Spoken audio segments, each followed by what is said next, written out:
O Show.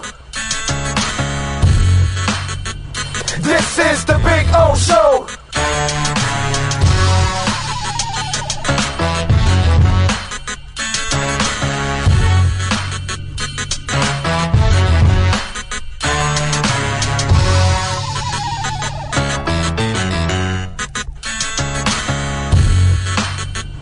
This is the Big O Show. This is the Big O Show.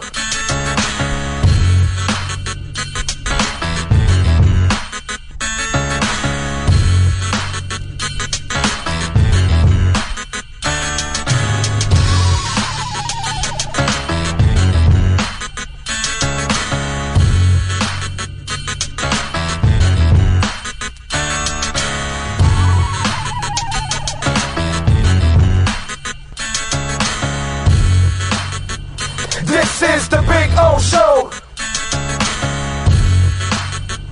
This is the Big O Show. This is the Big O Show. This.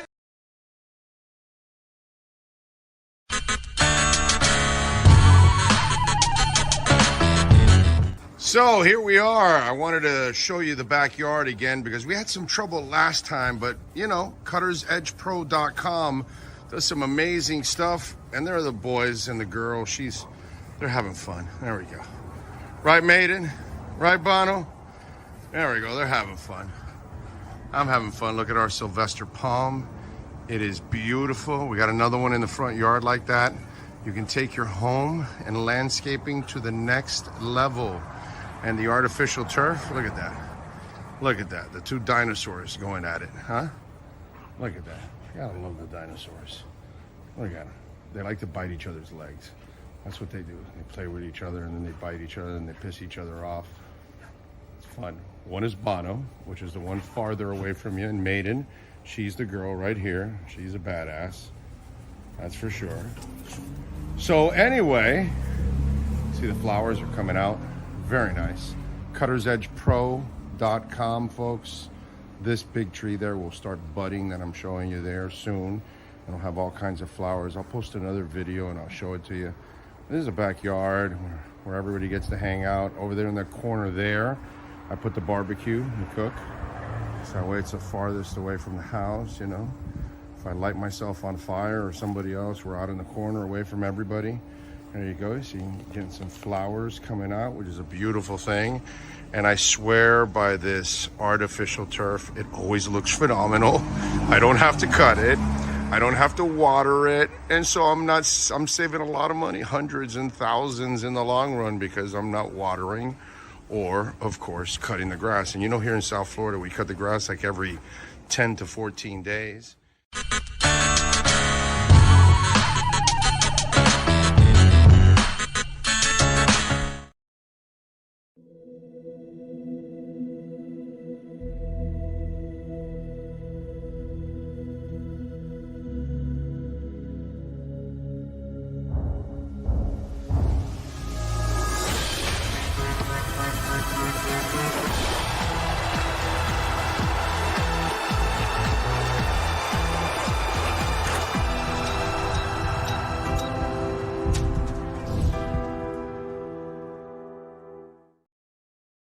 When you move, you need a reliable company led by passionate folks eager to assist its customers during a transitional process that needs to be smooth. Call Essential Moving Experts at 844-368-5750 for all your local and long-distance moving needs. You can rely on Essential Moving Experts.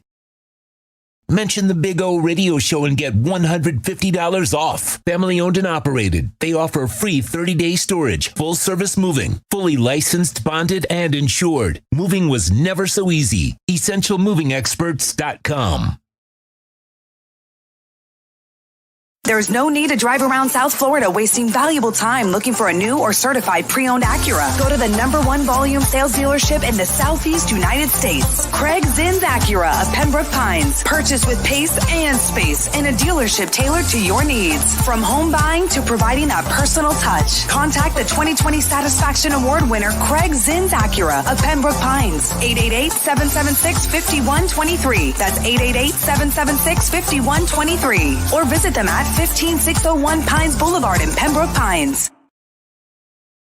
For over 16 years, EJDconstruction.com has provided South Florida residents quality craftsmanship, accurate project management, and exceptional service. That's why EJDconstruction.com is an A-rated member of Angie's List and the Better Business Bureau. When you're looking for the right custom home builder for additions or home remodeling, please call my friend Eric at 305-433-4843. That's 305-433-4843 for EJDconstruction.com.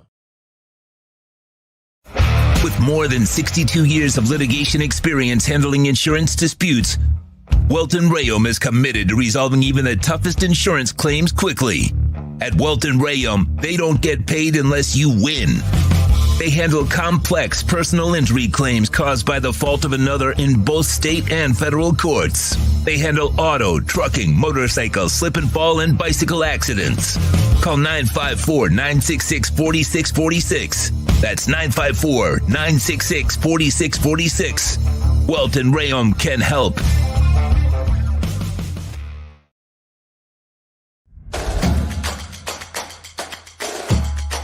Welcome to Caneswear.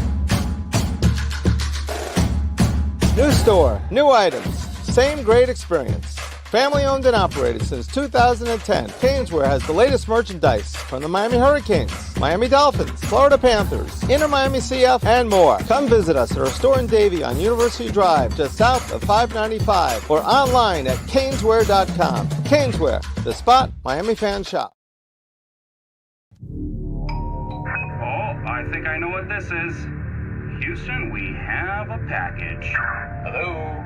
No matter where you are, the Sloman Shield home security system guards your home. With next-gen perimeter protection, 24/7 monitoring, and interior motion sensing. And right now, get a free Sloman Shield security system and doorbell camera, all professionally installed, for free. Shield your world, the Sloman Shield.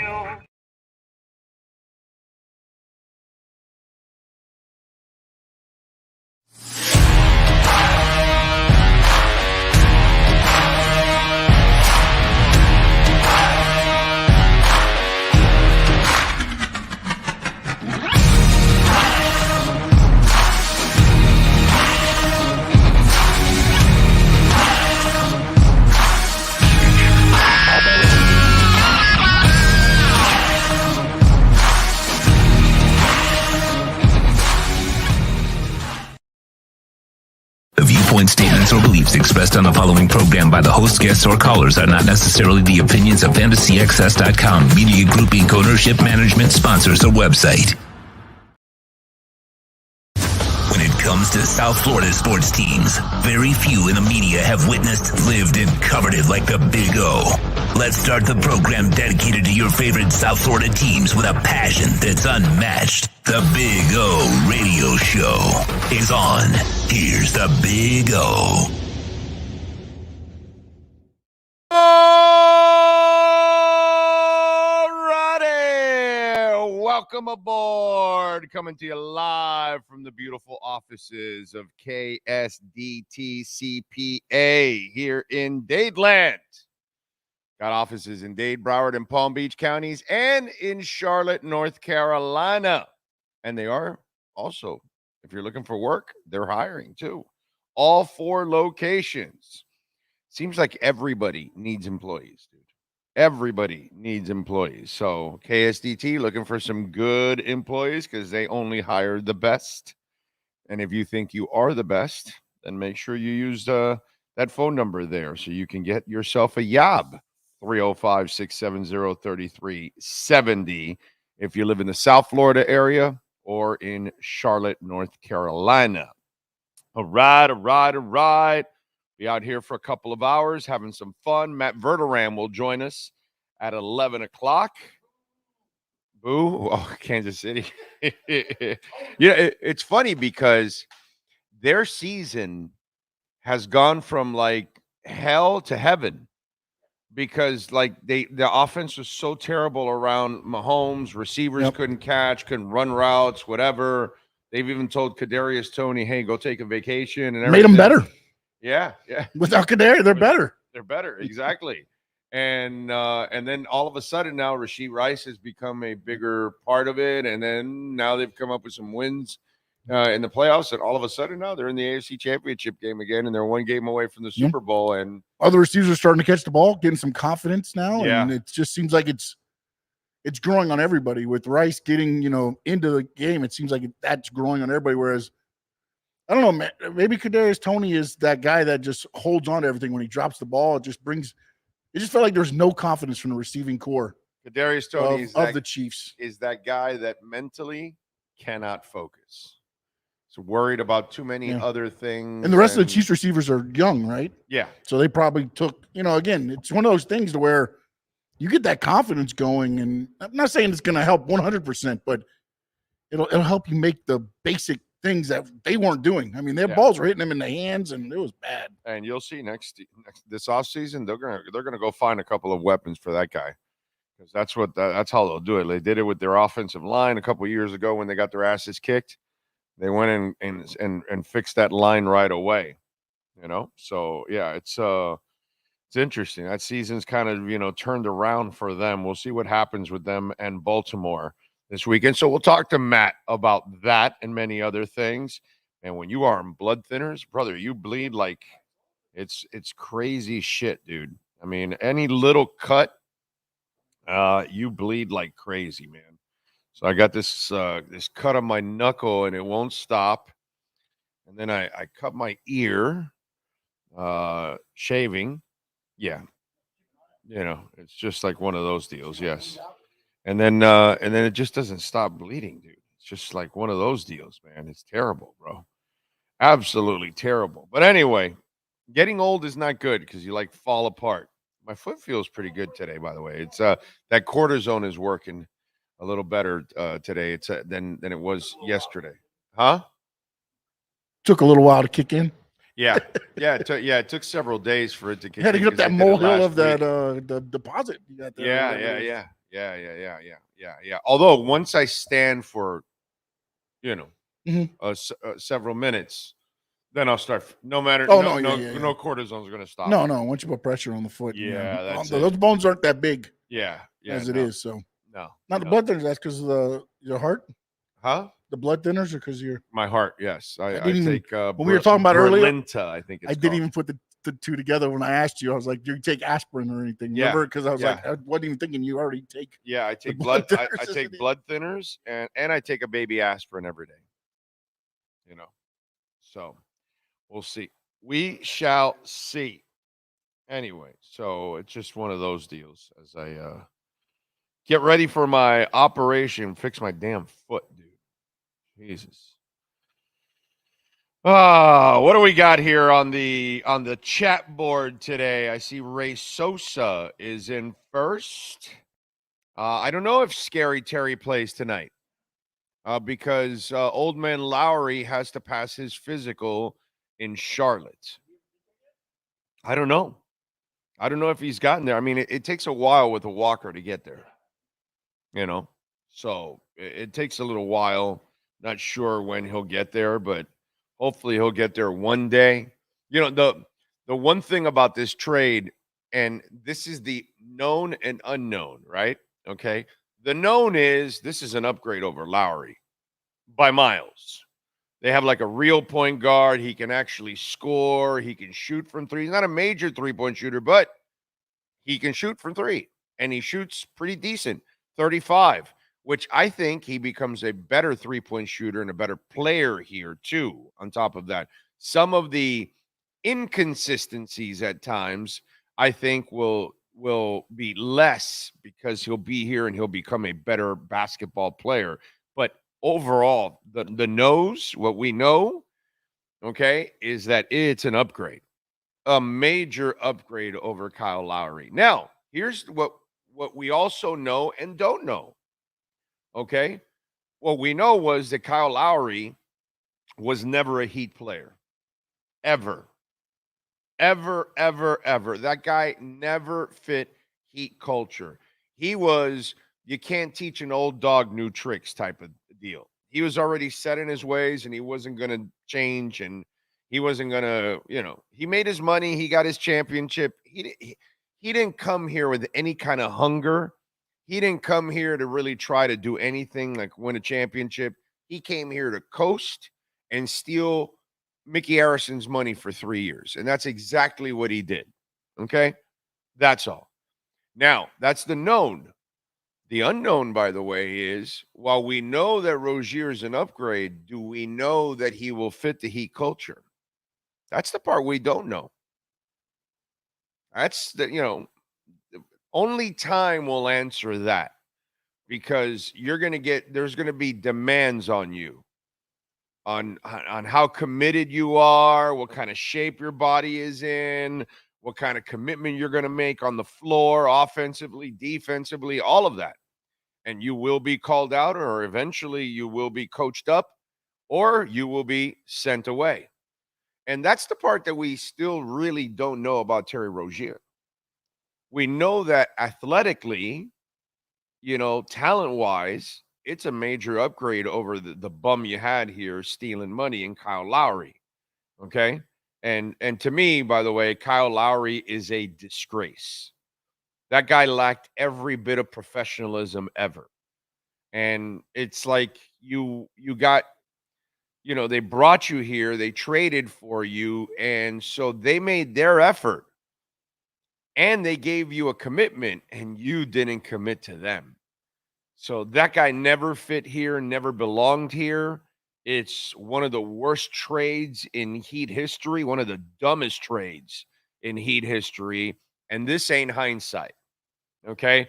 I ripped that trade from the get-go. I ripped it from the second I heard that they were interested, and I ripped Riley and company for making that trade. And I'll stick to my guns on that one. That was a pathetic trade. I don't even know what the hell they saw in that trade. Okay, because Riley forgot more than I will ever know. I still don't know. But they did their part, and he never did. And that's one thing that I will hold against that guy, too, for the rest of his career, because I thought he was a piece of shit here. Let's just call it like we see it. He came here blatantly to steal money. Because you're getting traded here and your buddies here, you kind of know what everybody knows what this organization's all about, and you didn't conform. And so to me, it's almost like you just came because these were the only idiots that were stupid enough to give you $90 million. And I'm sorry, but I have to call out the Heat for what it is. It was an absolutely incredibly stupid ass move. But professionally, they made their commitment.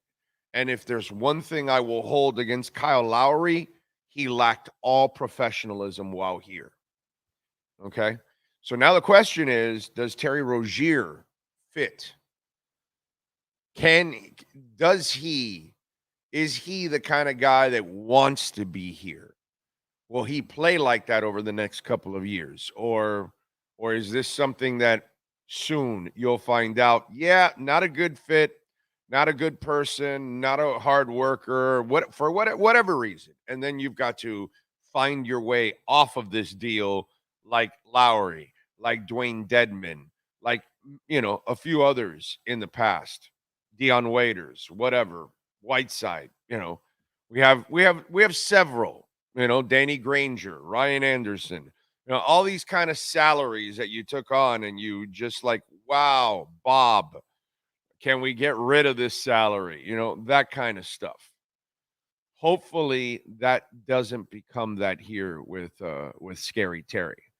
That's the part that you can't answer and I can't answer. Only time can answer whether you're going to actually be a real Heat player, because not everybody fits here. And that's one thing we've learned over time. Yes, sir.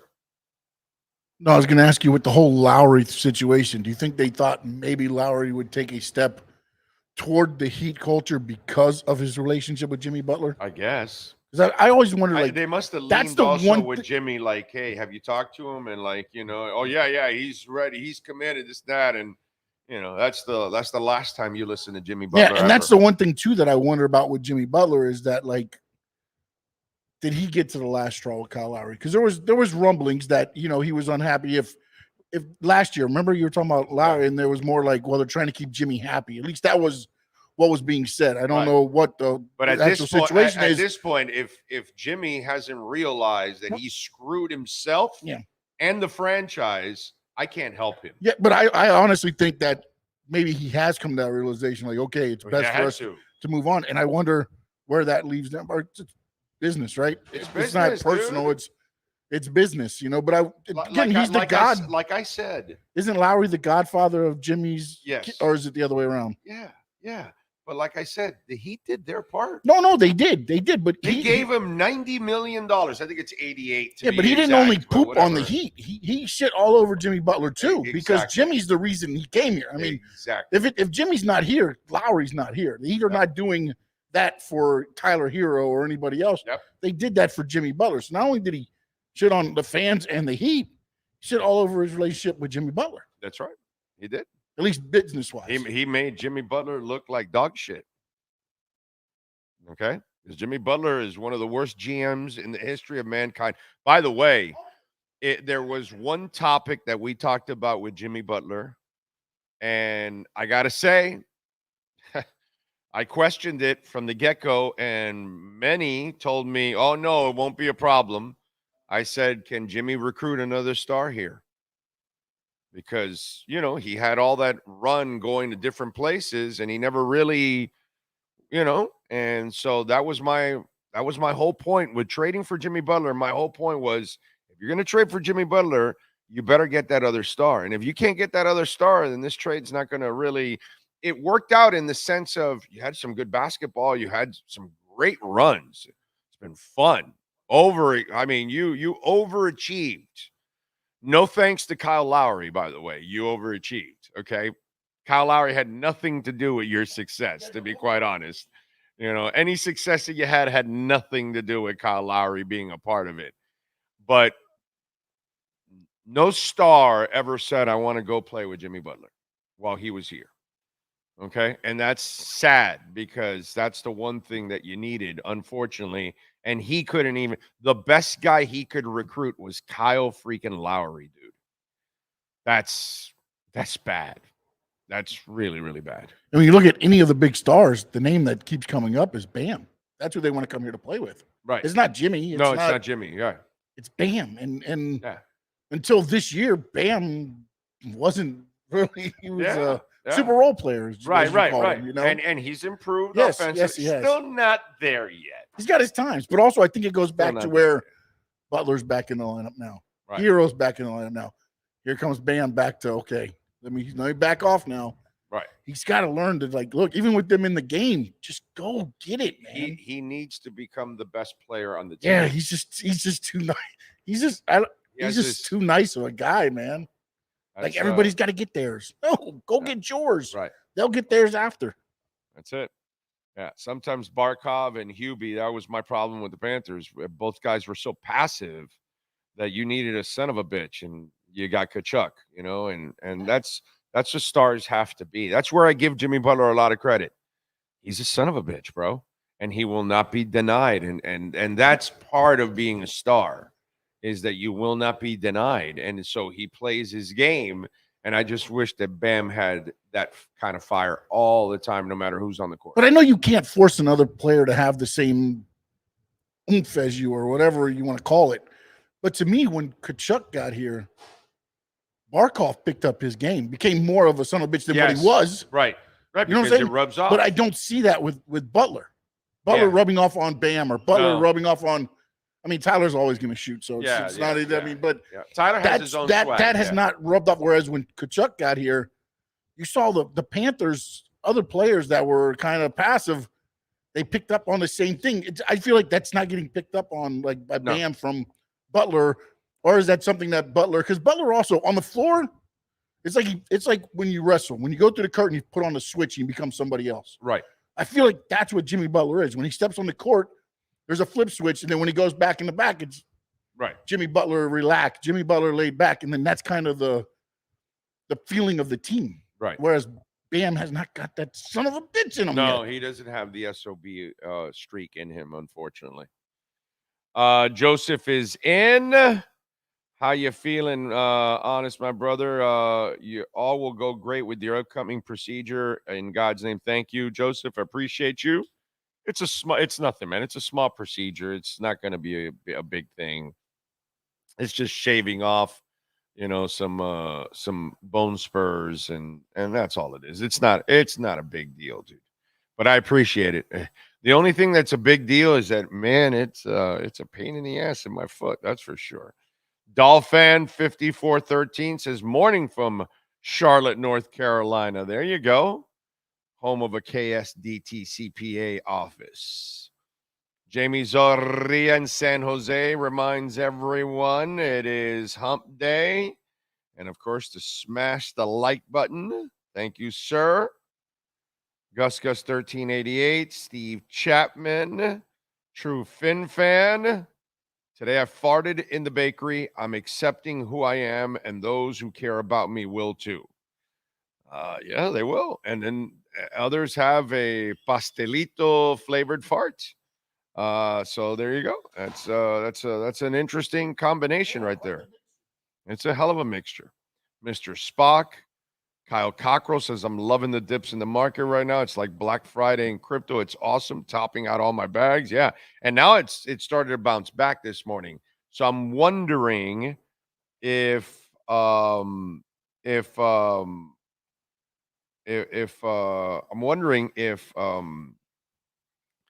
Grayscale didn't do a lot of dumping today. Yesterday they dumped like 500 million and like 400 million came in. So not as much came in as went out, which was the first day of that.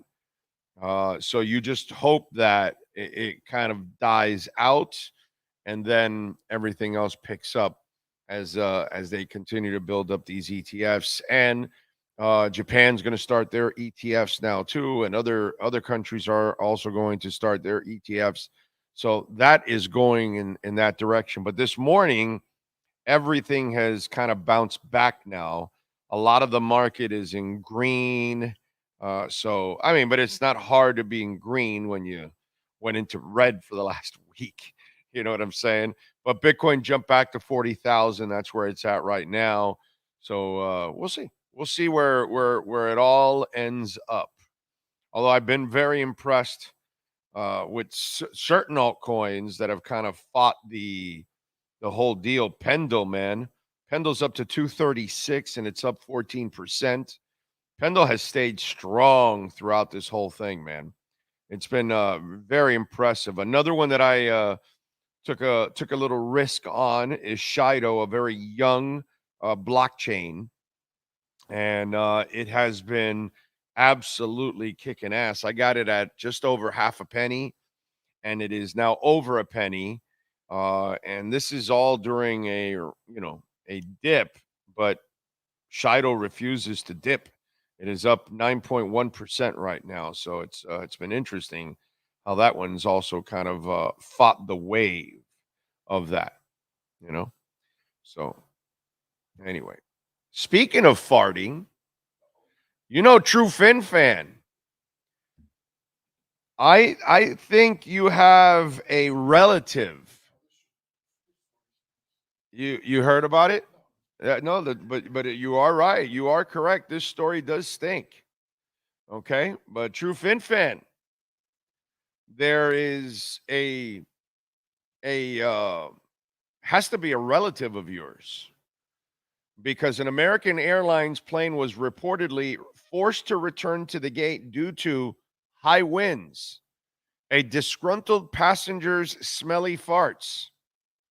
That's right. The big stink over the flatulent flyer unfolded while a recent flight from Phoenix, Arizona to Austin, Texas — I was so convinced it was going to be Florida involved in this — was still on the ground.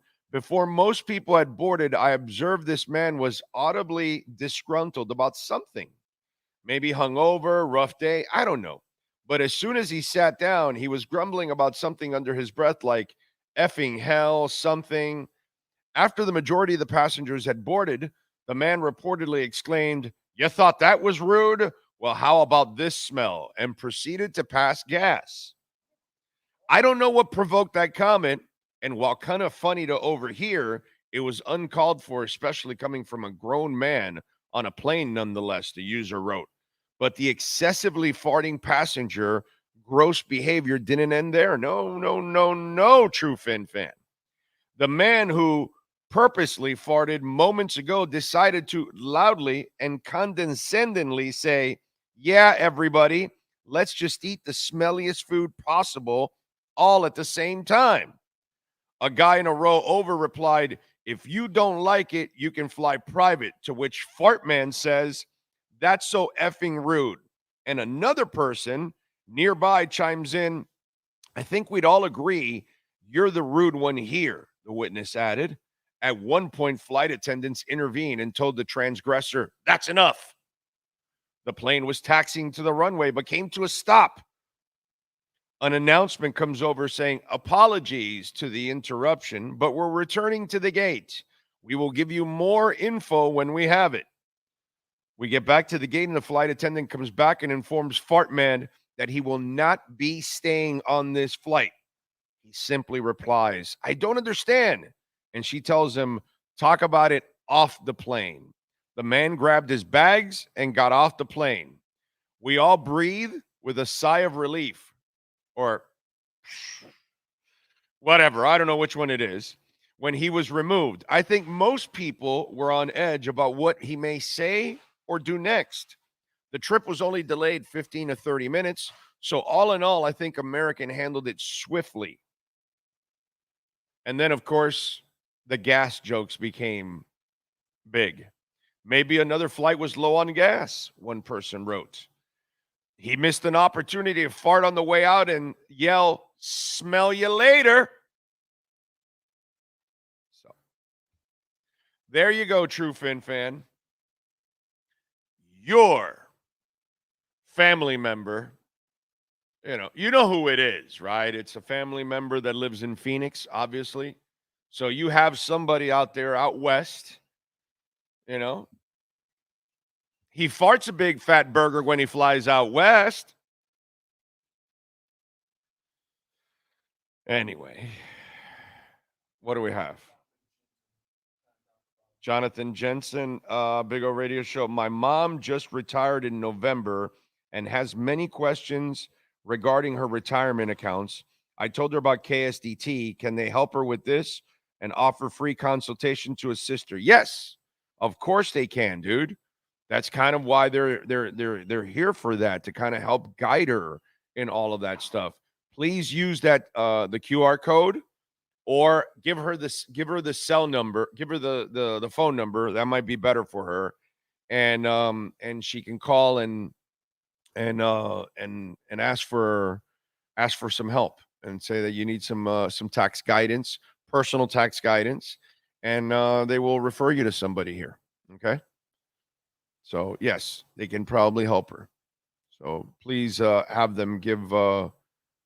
her give them a ring, and they'll guide her through it, man. I know it's not easy, dude. It's definitely not easy. Might be able to set her up with some kind of an IRA account and set her up and get her some tax breaks and that kind of stuff. Who knows? What else do we have here? Mr. Spock is in. Kyle Cockrell, Omar Geiner, Michael Lombardo, C. Dola, D. Laz. Was Terry Rozier a way better option than DeJounte Murray? Well, you're not going to give up the same. For Murray, you're going to give up a lot more, and I don't think that really puts you over the top. And what you're going to have to give away is so much more. I got to tell you something. I'm more into the youth movement than anything else. That's the way I think we should go. NorCal is reminding everybody to wake and bake. Still live in the 80s time capsule. Willie is in the house. Steven Gonzalez.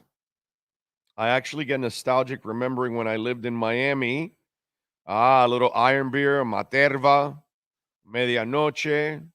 There you go. I like it. Christian, Alexis Palenzuela, Brooklyn. Rob is taking advantage of that dip. I did too. Every time Shido went under his center, I bought more. Because I wasn't going to get it at 5.5 cents. I mean, half a cent, that is. Just over half a cent. So I knew I was. And, I was able to get Van Archain too. Van Archain went down to close to 5.5 cents. I think it was 5.6. Because my number's at 5.5, but it just would not go under, man. Van Archain held strong, actually. And now it's bounced back over 6 cents.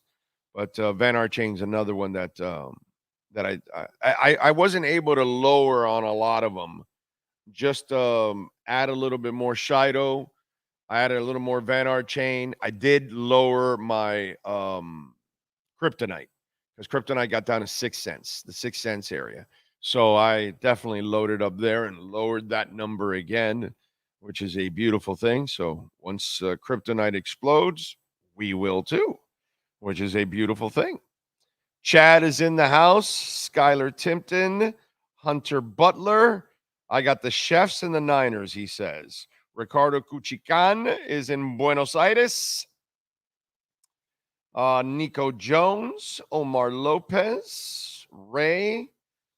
How do we fix the Dolphins cap? The Dolphins cap is not a mess. It's very fixable. That's the media selling you bullshit. So whoever in the media, they've got to sell sensationalism, dude. This cap can easily be managed. And stop believing any of that stuff. Okay?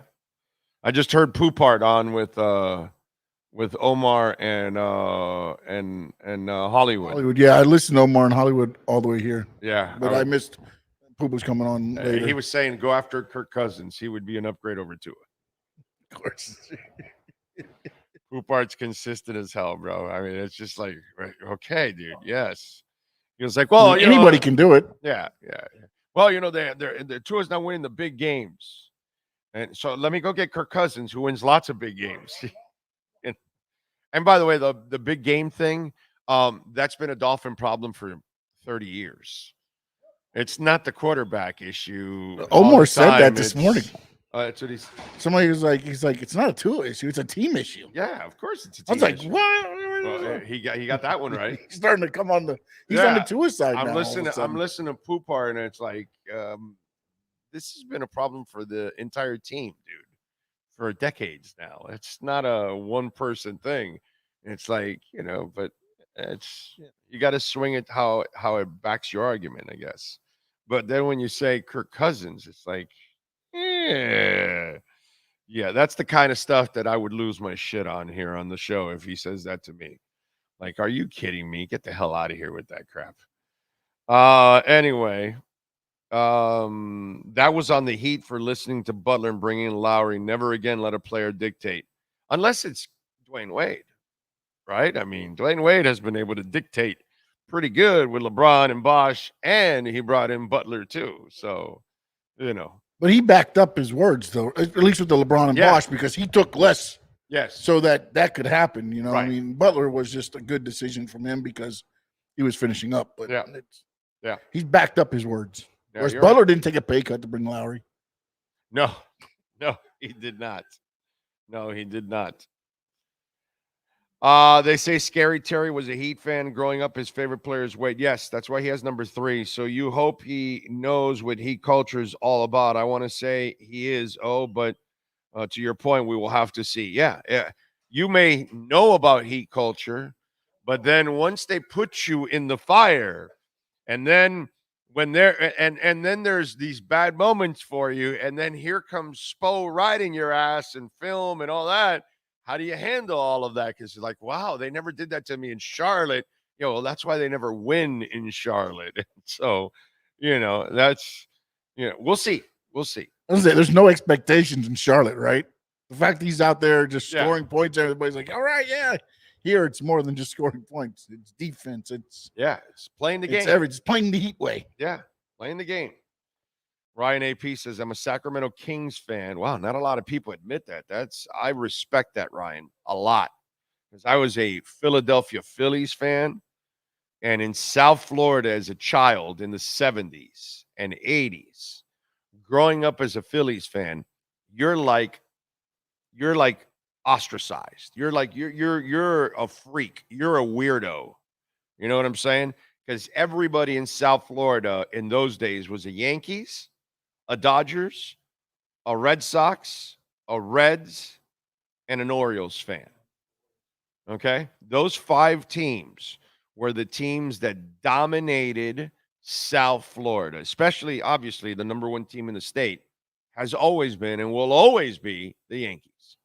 Okay? It's just always been that way. When I worked at 640, we used to get the stats that the most popular team in the state was always the Yankees ahead of the Marlins and the Rays, which is like nuts, but it shows you the power of it. But my point is that, those you got, what were you going to say?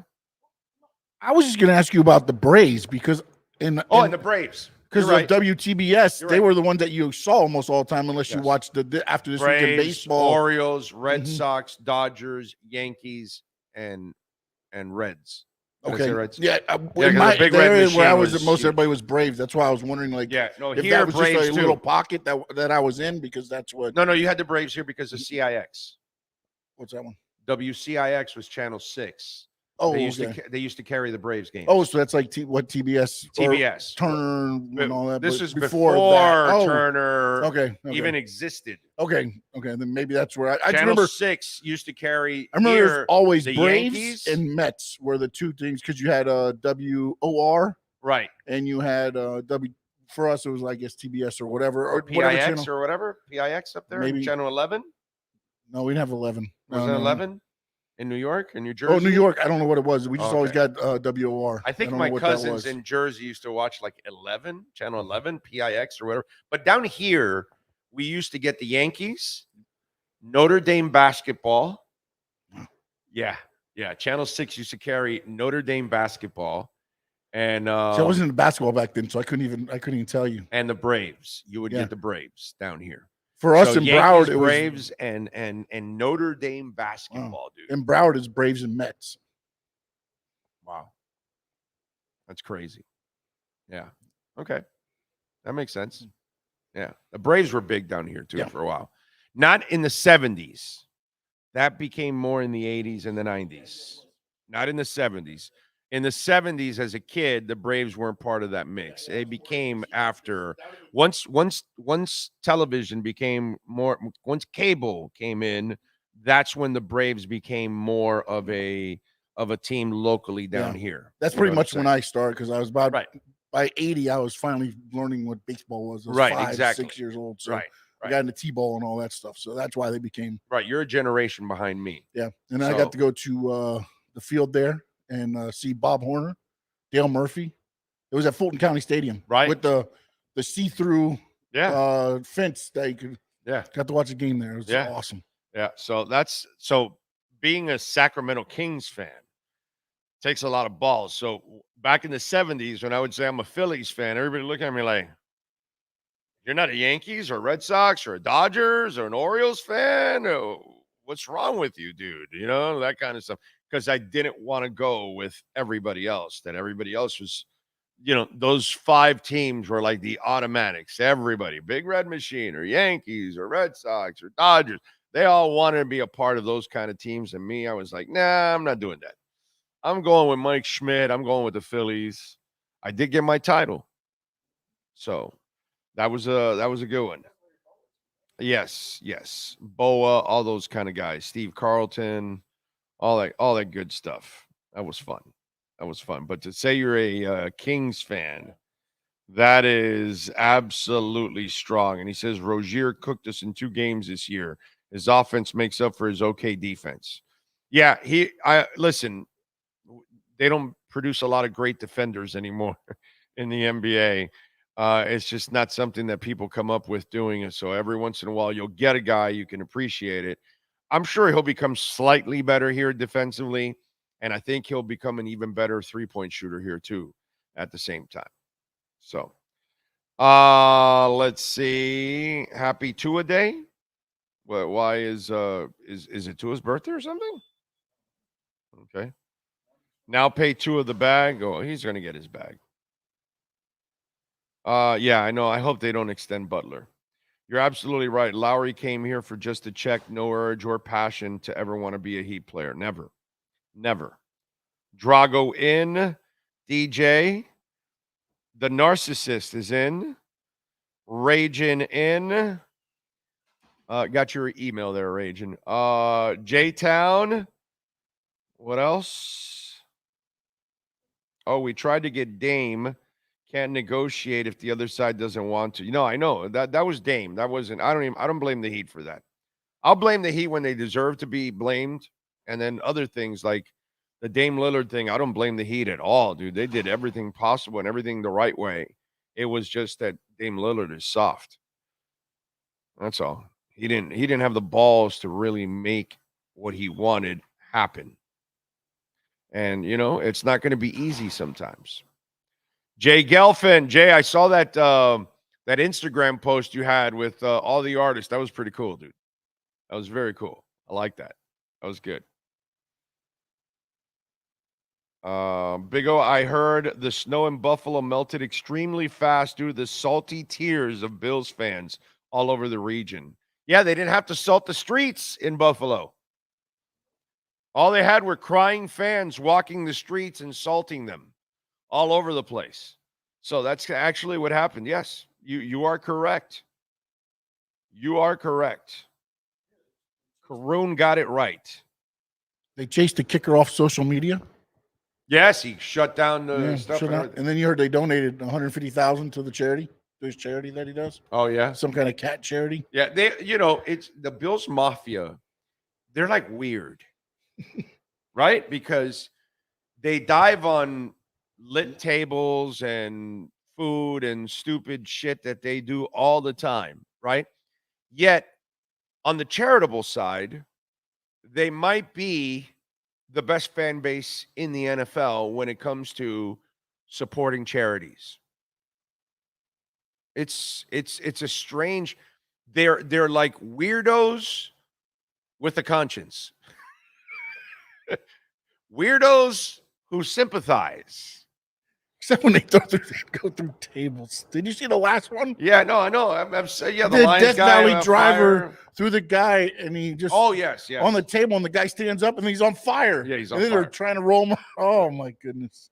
And I mean, they do stupid shit like all the time, and yet, then there's this moment where humanity steps in, and they are, they're there to do really good things. Because it's not just for Bills players either. They've done it for all teams. Other teams. Yes. The Bengals stuff and everything. They are a weird bunch, that Bills Mafia. That is one of the strangest and oddest combination of fan bases I've ever seen in my life. Because while they do a lot of stupid stuff, we have to admit, they do a lot of good. They do more good than most fan bases. Okay? In fact, no fan base does that. They rip you and then they donate $150,000 to your charity. That doesn't happen. Normally, they just keep ripping you forever and you're done with the fan base and it's over. You know what I mean? Sammy Smith can never really ever get a break from fans ever in Dolphin Nation. It just won't happen. And you know what? The Bills are like my parents. Right? Mom smacks you, hits you with a shoe, whatever. A half hour later, she's giving you a hug, and and it's you got you kids nowadays have no idea. You wouldn't survive 5 minutes in our world, right? Because it was just you had to let shit go, man. No matter how bad it was, you had to let it go because whatever, it was going to be over, and your parents they were gonna rip into you, and then they were gonna just move on. Because in the end, it was all done out of love. in whatever weird way they did it, it was done out of love. You know what I mean? At least that's what they said. Yeah. But usually, I mean, your parents usually followed up with the actions that actually meant it, you know? It's just they also meant an ass kicking. You know, that's all. You're like, they don't mean an ass kicking nowadays because, you know, they go to jail for that nowadays. In our world, you know, you got paddled in school, and because you got paddled in school, then you got your ass beat at home. You wanted them to paddle you at school. You didn't mind. You just told them, don't tell my parents. Paddle me all your. In fact, listen, I'll go to detention for an extra week. Don't tell my dad. You know, that's kind of the way it is, you know. So Bills fans are kind of like my parents and some of your parents out there. A sweet old ass kicking and then a sweet old hug and a kiss after that. Could you imagine Tua's foundation with the Dolphins fans? Yeah. They wouldn't get a penny from the Dolphins fans. That's for damn sure. Oh, man. J-Town says the worst damn thing on a plane is people farting, and it happens all the time. I fly all the time. Yeah. Or an elevator. You get into an elevator and there's 4 or 5 of you in the elevator. Somebody cuts a fart and you're traveling to the 37th floor and you're like, oh God, who did this? You know? Roy R says, big fan from Toronto. Thank you, sir. Pat in Nashville says the student has become the master.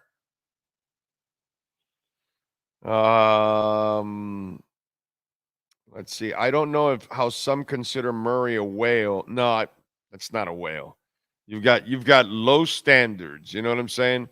I'm with you, Ray. A beluga whale. What happened to Tyreek? So that's about the only Dolphin news we have today.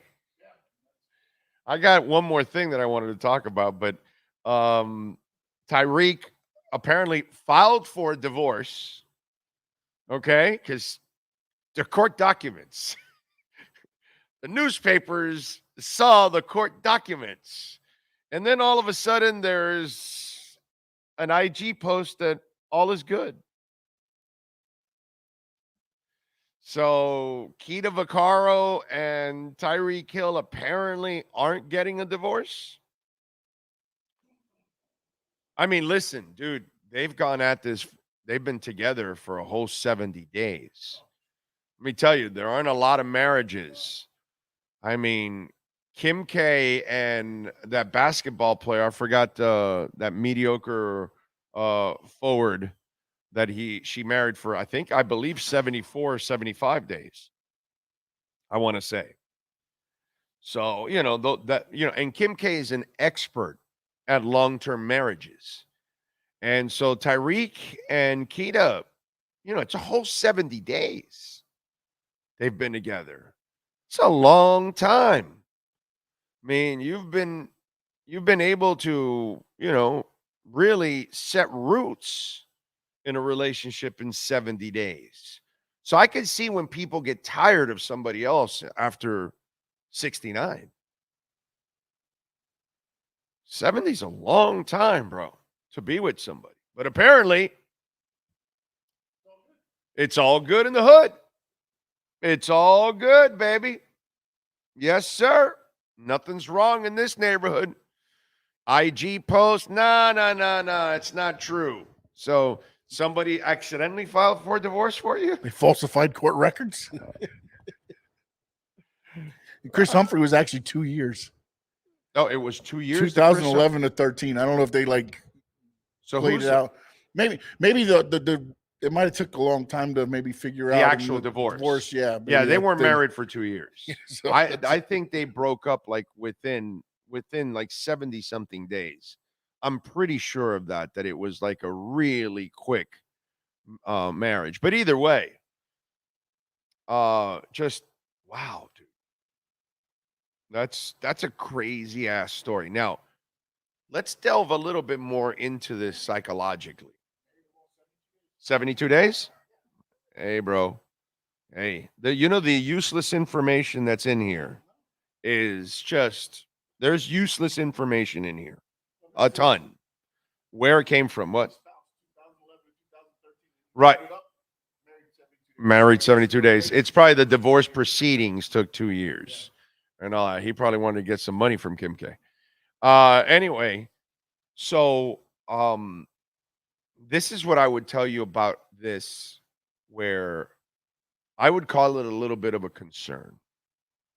Okay. And you had Peergate, right? With the guy, where obviously he could not hold his anger. I don't know what it is going on with his relationship, but it ain't smooth. That's for sure. By the way, Keita Vaccaro is Kenny Vaccaro's daughter, the former safety. Remember Kenny Vaccaro that played for the Saints? And I think he played maybe for the Giants also. Kenny Vaccaro, safety. He played for I want to believe I believe he was on the Saints Super Bowl winning roster. And so I think Vaccaro had a cup of coffee also with the Giants. But that's his daughter, Keita Vaccaro. And you had the fire, obviously, not his fault. But there's a lot of instability in his life, is what I would say. You know, and I would be a little bit concerned about that. Why do I say that? Is he completely concentrated on the field all the time?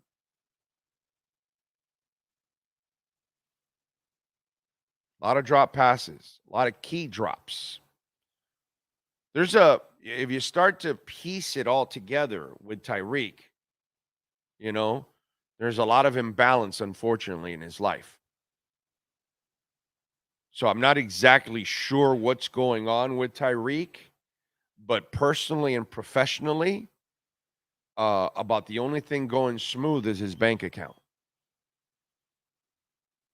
His football play is definitely not smooth. His relationship, definitely not smooth. And off the field, had an incident this year that he got lucky that he didn't get suspended.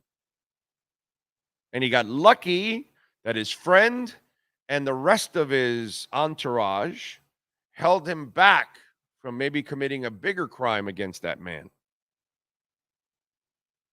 So if I want to look at it from a macro angle of it, not look at micro each individual incident, I would say, is that going on in your life?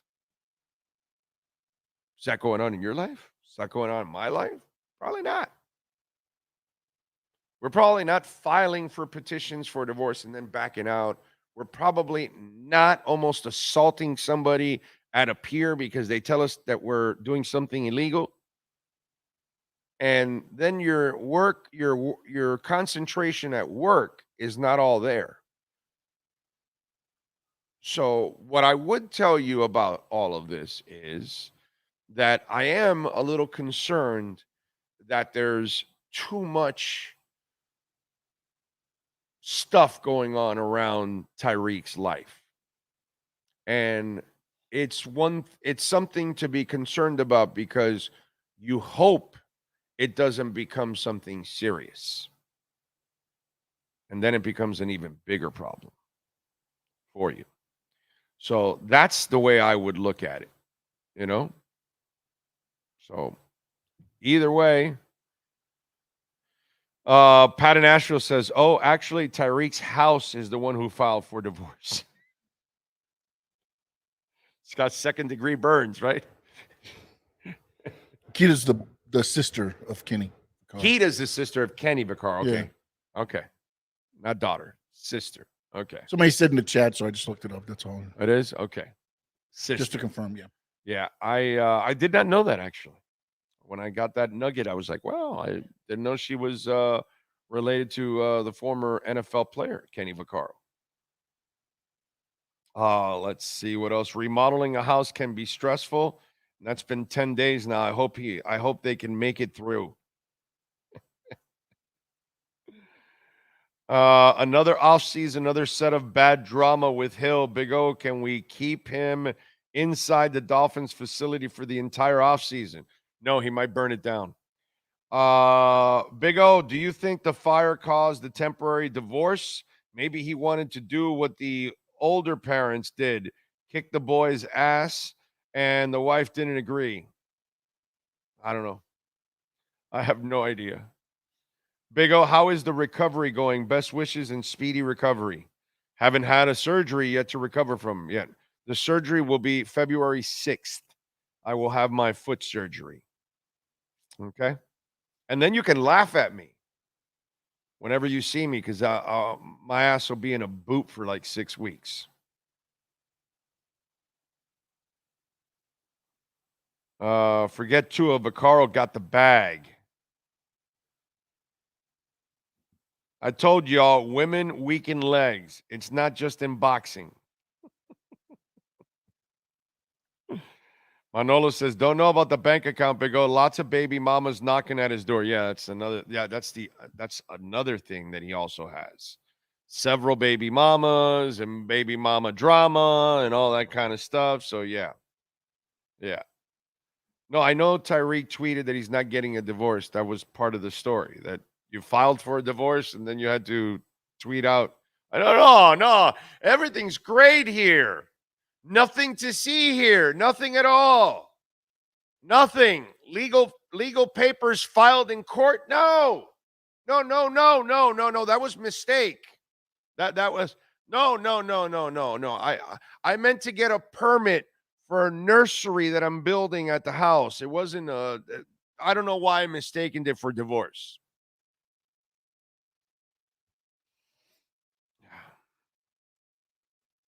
Anyway, the most talented athletes and musicians have drama in their personal lives. Yes and no. It's actually not true, Plenty of people that are famous don't have drama in their personal lives. You know what I mean? So I don't see a lot of drama in Teron Armstead's life or Tua. Just don't see it at all. I could point out, like Richmond Webb was a great player forever. Zero drama. Some players, you can have a Mark Clayton and a Mark Duper that they're going to have some issues, but I wouldn't say that there's a lot of great players that they go about life and they don't have any drama. They don't have any problems. They just move on. So I just think if you have the drama and the personal problems, that's because you brought it upon yourself more often than not. Okay? Not always, because sometimes anything can happen to any of us. But all this kind of stuff, you choose to go after somebody at a pier, and that brings on a problem. Right? Correct? You choose to go file a petition for divorce. That brings on a problem. That's your choice. Your choice is to stick your pecker in places that it shouldn't be, and now you're producing kids with other women. That's your choice. I'm not here to make excuses for people like some of you out there, like Keith there. I don't care if you're most talented or whatever, and you have that most talented, least talented, most known, unknown, regular person like you and me, or a famous person. Most of that kind of stuff is in your life because you brought it upon yourself, not because of anything else. 95% of the time, let's say. Maybe a couple times something is out of our control and we got thrown right into it, and, whatever. It's not your fault. It's not my fault. We were in the plane when somebody started farting or wanted to open the door or whatever, and we're in the middle of that chaos. That's out of our control or something, But most of this stuff, they brought it on. They brought it on themselves. True Fin fan, thank you for the love on the super chat. He says, yes, that was my cousin Erutildo on the plane. Erutildo was the farter on the plane. Well, that's strong on his part there, True Fin fan. Very strong. Remember, Cash App or Venmo. Cash Big O Show. That is Cash Big O Show. Cash App or Venmo. Cash Big O Show. If you want to get in on the program, you can make a donation. Cash App or Venmo. And with this Bitcoin dip, you can make a Bitcoin donation, which that's my favorite kind of donation, is a Bitcoin donation. Christian DiMartino on Venmo. Thank you, sir.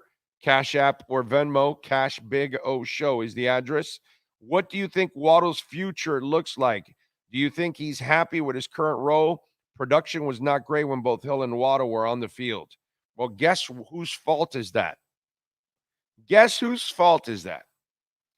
Well, that is Mike McDaniel's fault. Because Mike McDaniel has this thing where he is fixated on getting everything to Tyreek Hill. And I get the fire drill to try to get it to him, pun intended. I understand his talents and all of that, but Mike McDaniel is the problem with this franchise right now. He's part of your solution, and he's certainly your main problem. He's got to learn how to run an offense and be more balanced. And he's got to learn how to spread the ball around a little bit more. Just like he's got to learn to stay with the run, a little bit more. So that's really the problem now. I hope he comes back with a more balanced attack. That's what they need. And they better come up with that, by the way. They better come up with a balanced attack. By the way, Sloman's home shield. Yeah, there's Alarmo. Let's give him the fist up, Alarmo. Yeah. And listen, it's wintertime, man. And it is maybe not here, but in some of the more northern states, it is cold out there. And you can get heating oil now at a great deal. Sloman's 1-866 oil deal. Fixed prices. All right. So make sure you call them and tell them that Big O sent you, that you're a big fan of the show, a loyal listener, and that Sloman's with their fixed prices. Man, listen, just call. Consultation's completely free. You're not going to owe them anything. You're just going to find out. What you pay every month for heating oil. Well, now compare with Sloman's. They'll give you the fixed rate. You're going to save hundreds in the long run. 1-866 oil deal and protect your home. 1-800-ALARM-ME. They've been protecting Americans for over 100 years. I've got Sloman's at my home. Sean's got Sloman at his home.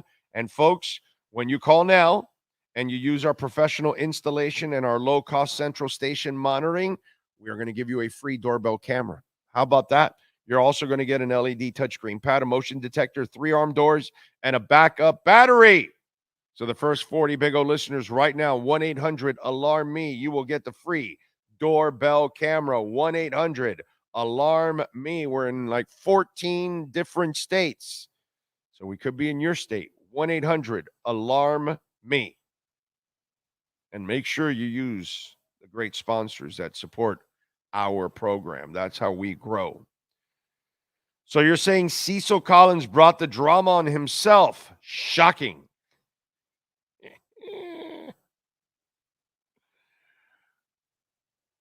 Yeah, Matt now. Matt, yeah. Yeah, send him a text or something. Give him a reminder. Let's see. What else do we have? Frankie says, who does not have any drama in their lives? The man next to you, Sean Stanley. That man says, leave your drama for your mama. Yep. Yeah, Sean never has any drama in his life. Ever.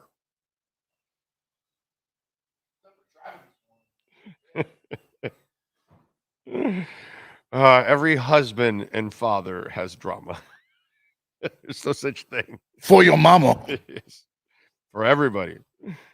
For everybody. True Fin says, as much as I dislike McDaniel, he will say this. I'm praying that he learns how to play to the strengths of his offense. You don't have Marino out there, coach. Play to your strengths. Amen to that. Brett Campbell says, why can't Boy Genius get the play call in on time? I don't know. Watching Mahomes read this past weekend, play call in, and boys were on the line with 17 seconds. Mahomes had plenty of time to make calls and checks. Not our quarterback. He won't have time to make calls and checks and change protections because this guy's getting into play with like 3 seconds left. It's just, how do you question why it takes McDaniel so long to call in a play? Why is he vaping in between or something? No, he's like Dolphin left, 460 right, it's X slant, Y go. Oh, that is awesome. The that's what it is. The freaking Tua's listening, and there's an in between every other word. Yeah, right. That's right. That's right. He is putting his hands over his head like that, Tua. That's a great job on your part. So really, McDaniel just needs diction lessons. Okay, say this. No, that's not part of it. Red right no. Does it say there? It says red right 87. Okay, red right 87 No. Stop it, Mike. No more ums. Stop going to the Alonzo Mourning School of Pregnant Pauses.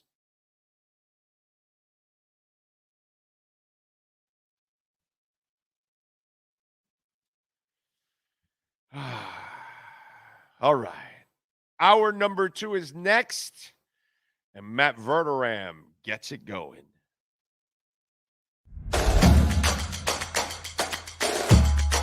Welcome to Caneswear. New store, new items, same great experience. Family owned and operated since 2010, Caneswear has the latest merchandise from the Miami Hurricanes, Miami Dolphins, Florida Panthers, Inter Miami CF, and more. Come visit us at our store in Davie on University Drive, just south of 595, or online at caneswear.com. Caneswear, the spot Miami fans shop. Oh, great. You have a doorbell camera. Now you have a front row seat to your house getting robbed. They're breaking into my house! Ooh, there goes the TV. I'm sure it'll turn up at the pawn shop. No, not the TV! Just because you can see them, that doesn't mean you can stop them. With Slogans, you get 24-hour monitoring, a free home security system, and professional installation. Plus, free doorbell camera, one that'll actually work for you. Get out of my house! Get out of the house! Call 1-800-ALARM-ME. The viewpoint statements or beliefs expressed on the following program by the host, guests, or callers are not necessarily the opinions of FantasyAccess.com, Media Group Inc. ownership, management, sponsors, or website. When it comes to South Florida sports teams, very few in the media have witnessed, lived, and covered it like the Big O. Let's start the program dedicated to your favorite South Florida teams with a passion that's unmatched. The Big O Radio Show is on. Here's the Big O. There he is. How you feeling, baby? You feeling good? Feeling good? I'm good. How are you? Excellent. Can't complain, obviously. And, I was talking about this earlier on the show that the Chiefs season is turning out to be like this. I don't know. It's like this, really like a beautiful turnaround. Let's just call it, because you start in what hell is, because the offense, you're still winning enough games and all that, but the offense is a struggle. Mahomes is super frustrated. There were moments in the middle of the season where he was openly frustrated with what's going on, and nobody can run a right route. Nobody can catch the damn ball. And then all of a sudden now, Rashee Rice kind of grows up and becomes a force. And then Kelce now is, becoming a little bit more there all of a sudden. And, you've won 2 straight games in the playoffs, and a lot of that drama that was there and the concerns with the offense, there's still some concerns, but it's kind of been pleasantly alleviated with 2 victories and a road win, by the way. Yeah, yeah. I mean, look, I think a few things have happened. I mean, they've played well defensively all year, although the Buffalo game was probably one of the worst games defensively they played. They found a way to stand up in the fourth quarter, but they've stopped just killing themselves with mistakes. I mean, in the last two games, they have not had one pre-snap penalty. Not one. They have not had a false start. They have not been offsides. They have not had a delayed game. They have not lined up illegally. That sounds elementary. They did that 4 or 5 times every single game this year. I mean, and even when they weren't taking penalties, they were laid out of the huddle. They were blowing timeouts. I mean, everything you could think of, they haven't done it. I knew they were going to win that game in Buffalo, and MVS caught that ball down the sideline. MVS hasn't caught a ball all season. I mean, I can't expect that was like the equivalent of me catching that ball this season that he caught that, and then he caught another one. Yeah. So I mean, it was look. I think all that is part of it. They've pared down the offense. They've stopped rotating in all the receivers, and they've just been like, look, it's going to Rice, it's going to Kelce, and it's going to Pacheco. Stop. Yeah. It. Yeah. I mean, that's pretty much been it. And they find themselves back in the AFC title game for the sixth consecutive year. And, one of the things that was, obviously hurting the Chiefs last week was the running game. That's the key this week, dude.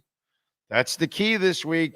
The Chiefs have the secondary to hang with their receivers.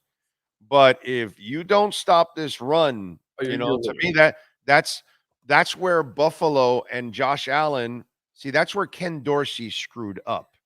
Where Brian Daboll, we were all idiots, by the way, and I'm one of those idiots. Oh, Josh Allen runs too much and he takes too many hits, and he does. But guess what? It's the only way he can play the game because he can't sit in the pocket to throw 40 times because that's stupid on your part because then he's going to make mistakes because he's not accurate enough on a consistent basis. You got to get the run game back involved. And that's exactly what Joe Brady did. And that's why Ken Dorsey got fired. Well, same thing here now. I give Todd Grungen. What's the offensive coordinator? Todd Monken. Monken, right. I give him a lot of credit where he dumbed down and simplified the passing game. It's not really a complicated passing game. They live off of yak, but the basis is that run. And the Chiefs, if you don't stop that running game, both quarterbacks and the running backs, it'll be a lot like Buffalo. It'll be a long freaking day this weekend for the Chiefs. Yeah, it will be. It will be. I completely agree with you. Listen, I think so. It's funny, actually. I went into the Bills game saying on this show and everywhere else, the Chiefs have to stop the Bills from running the ball, and they have to be even in the turnover battle. And they didn't do either thing. They fumbled the ball out of the end zone because McCall Hardman had the ball 2 times in his hands, and he fumbled both times. And they gave up 182 rushing yards. And they won because they had the best offensive performance they've had all year long. Against Baltimore, I don't necessarily think they have to completely stop them from running the ball in the sense that Baltimore is going to run the ball some. I mean, they're the best rushing team in the league. They're going to get some yardage. But what I think what the Chiefs have to do in the game, they cannot let them rip off big runs. They've got to manage the game where got to get stops. Yeah, right. I mean, they're going to run a little bit, but you got to get them into 2nd and 8 here and there. And when you do that, you got to stop. That right. And when you get them to 3rd and 7, you have to get off the field. I mean, that's the key. I could be wrong because Spagnuolo is unpredictable. I think they're going to try to blitz him into oblivion. Hell yeah, dude. I think they're going to put 8 guys in the box. They're going to single them up on the outside, and they're just going to say, beat us. And by the way, KC is one of the few teams, because Miami did it to him last year with Josh Boyer, where it was 0 blitz, and they went after him, and they didn't give him any time to think, and they shut him out in that second half. And they brought the house on him. And I thought that was, absolutely awesome when they were able to do that. But Miami really didn't have the secondary. They were kind of ballsy and gambling doing that. Right. KC has the secondary to take those gambles, and you can live with the results because there's a good chance that McDuffie and the boys are going to make a play or two. Yeah, I think the Chiefs are going to relentlessly go after them. And I think it's going to be, look, they might hit us up for a couple of big plays in this game. Right. So be it. We'll live with the result because we're going to also get a bunch of negative plays out of it. Exactly. And we're going to force a few mistakes. And offensively, like I'll say this about the Chiefs offensively, and I don't have the exact stat in front of me, so I'm forgive me, I'm ballparking this a little bit. Mahomes in his career against number one ranked defenses is something like 8-1, and he averages 31 points per game. Like whenever they play defenses like this, they just smoke them. I honestly don't know what the rhyme or reason is for that. Maybe it's something with Andy and the way they call the game.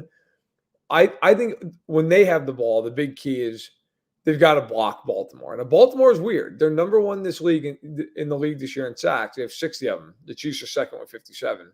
Miami was third. But the Chiefs are number 2 in pressure rate. The Ravens are 23rd. So it's weird. Like when Baltimore gets home, they bring you down. But they don't always get home. Now, if the Chiefs can block them and Mahomes has 2.5, 3 seconds to throw the ball, I mean, he's Mahomes. He's going to find somebody. I think it's a very interesting football game. I think it's going to be fairly low scoring. I think it's going to come down to the fourth quarter. The Chiefs are playing the best they've played all year long. It'll be interesting to see if that's enough against a Baltimore team that has been the best team in the AFC if you take the whole body of work. So it's a really interesting game. I am very much looking forward to it. By the way, Pam Oliver reported what my hunch is. Do you believe any of that? Because you still think last week when we talked, you thought he would play out the 2 years. Pam Oliver says she thinks that he's going to retire after this season. That's what I think is. I think that's what Travis is going to do, bro. I think he's going to go get a regular life. So you still think he's going to play out the next year or two? I do. I mean, he said like a week ago in a press conference that he's not even considering retiring, that he still loves playing. So, I mean, unless he's full of it, yeah, I think he's going to keep playing. I just think I don't think he would mention it now that he would retire because it would create such a stink.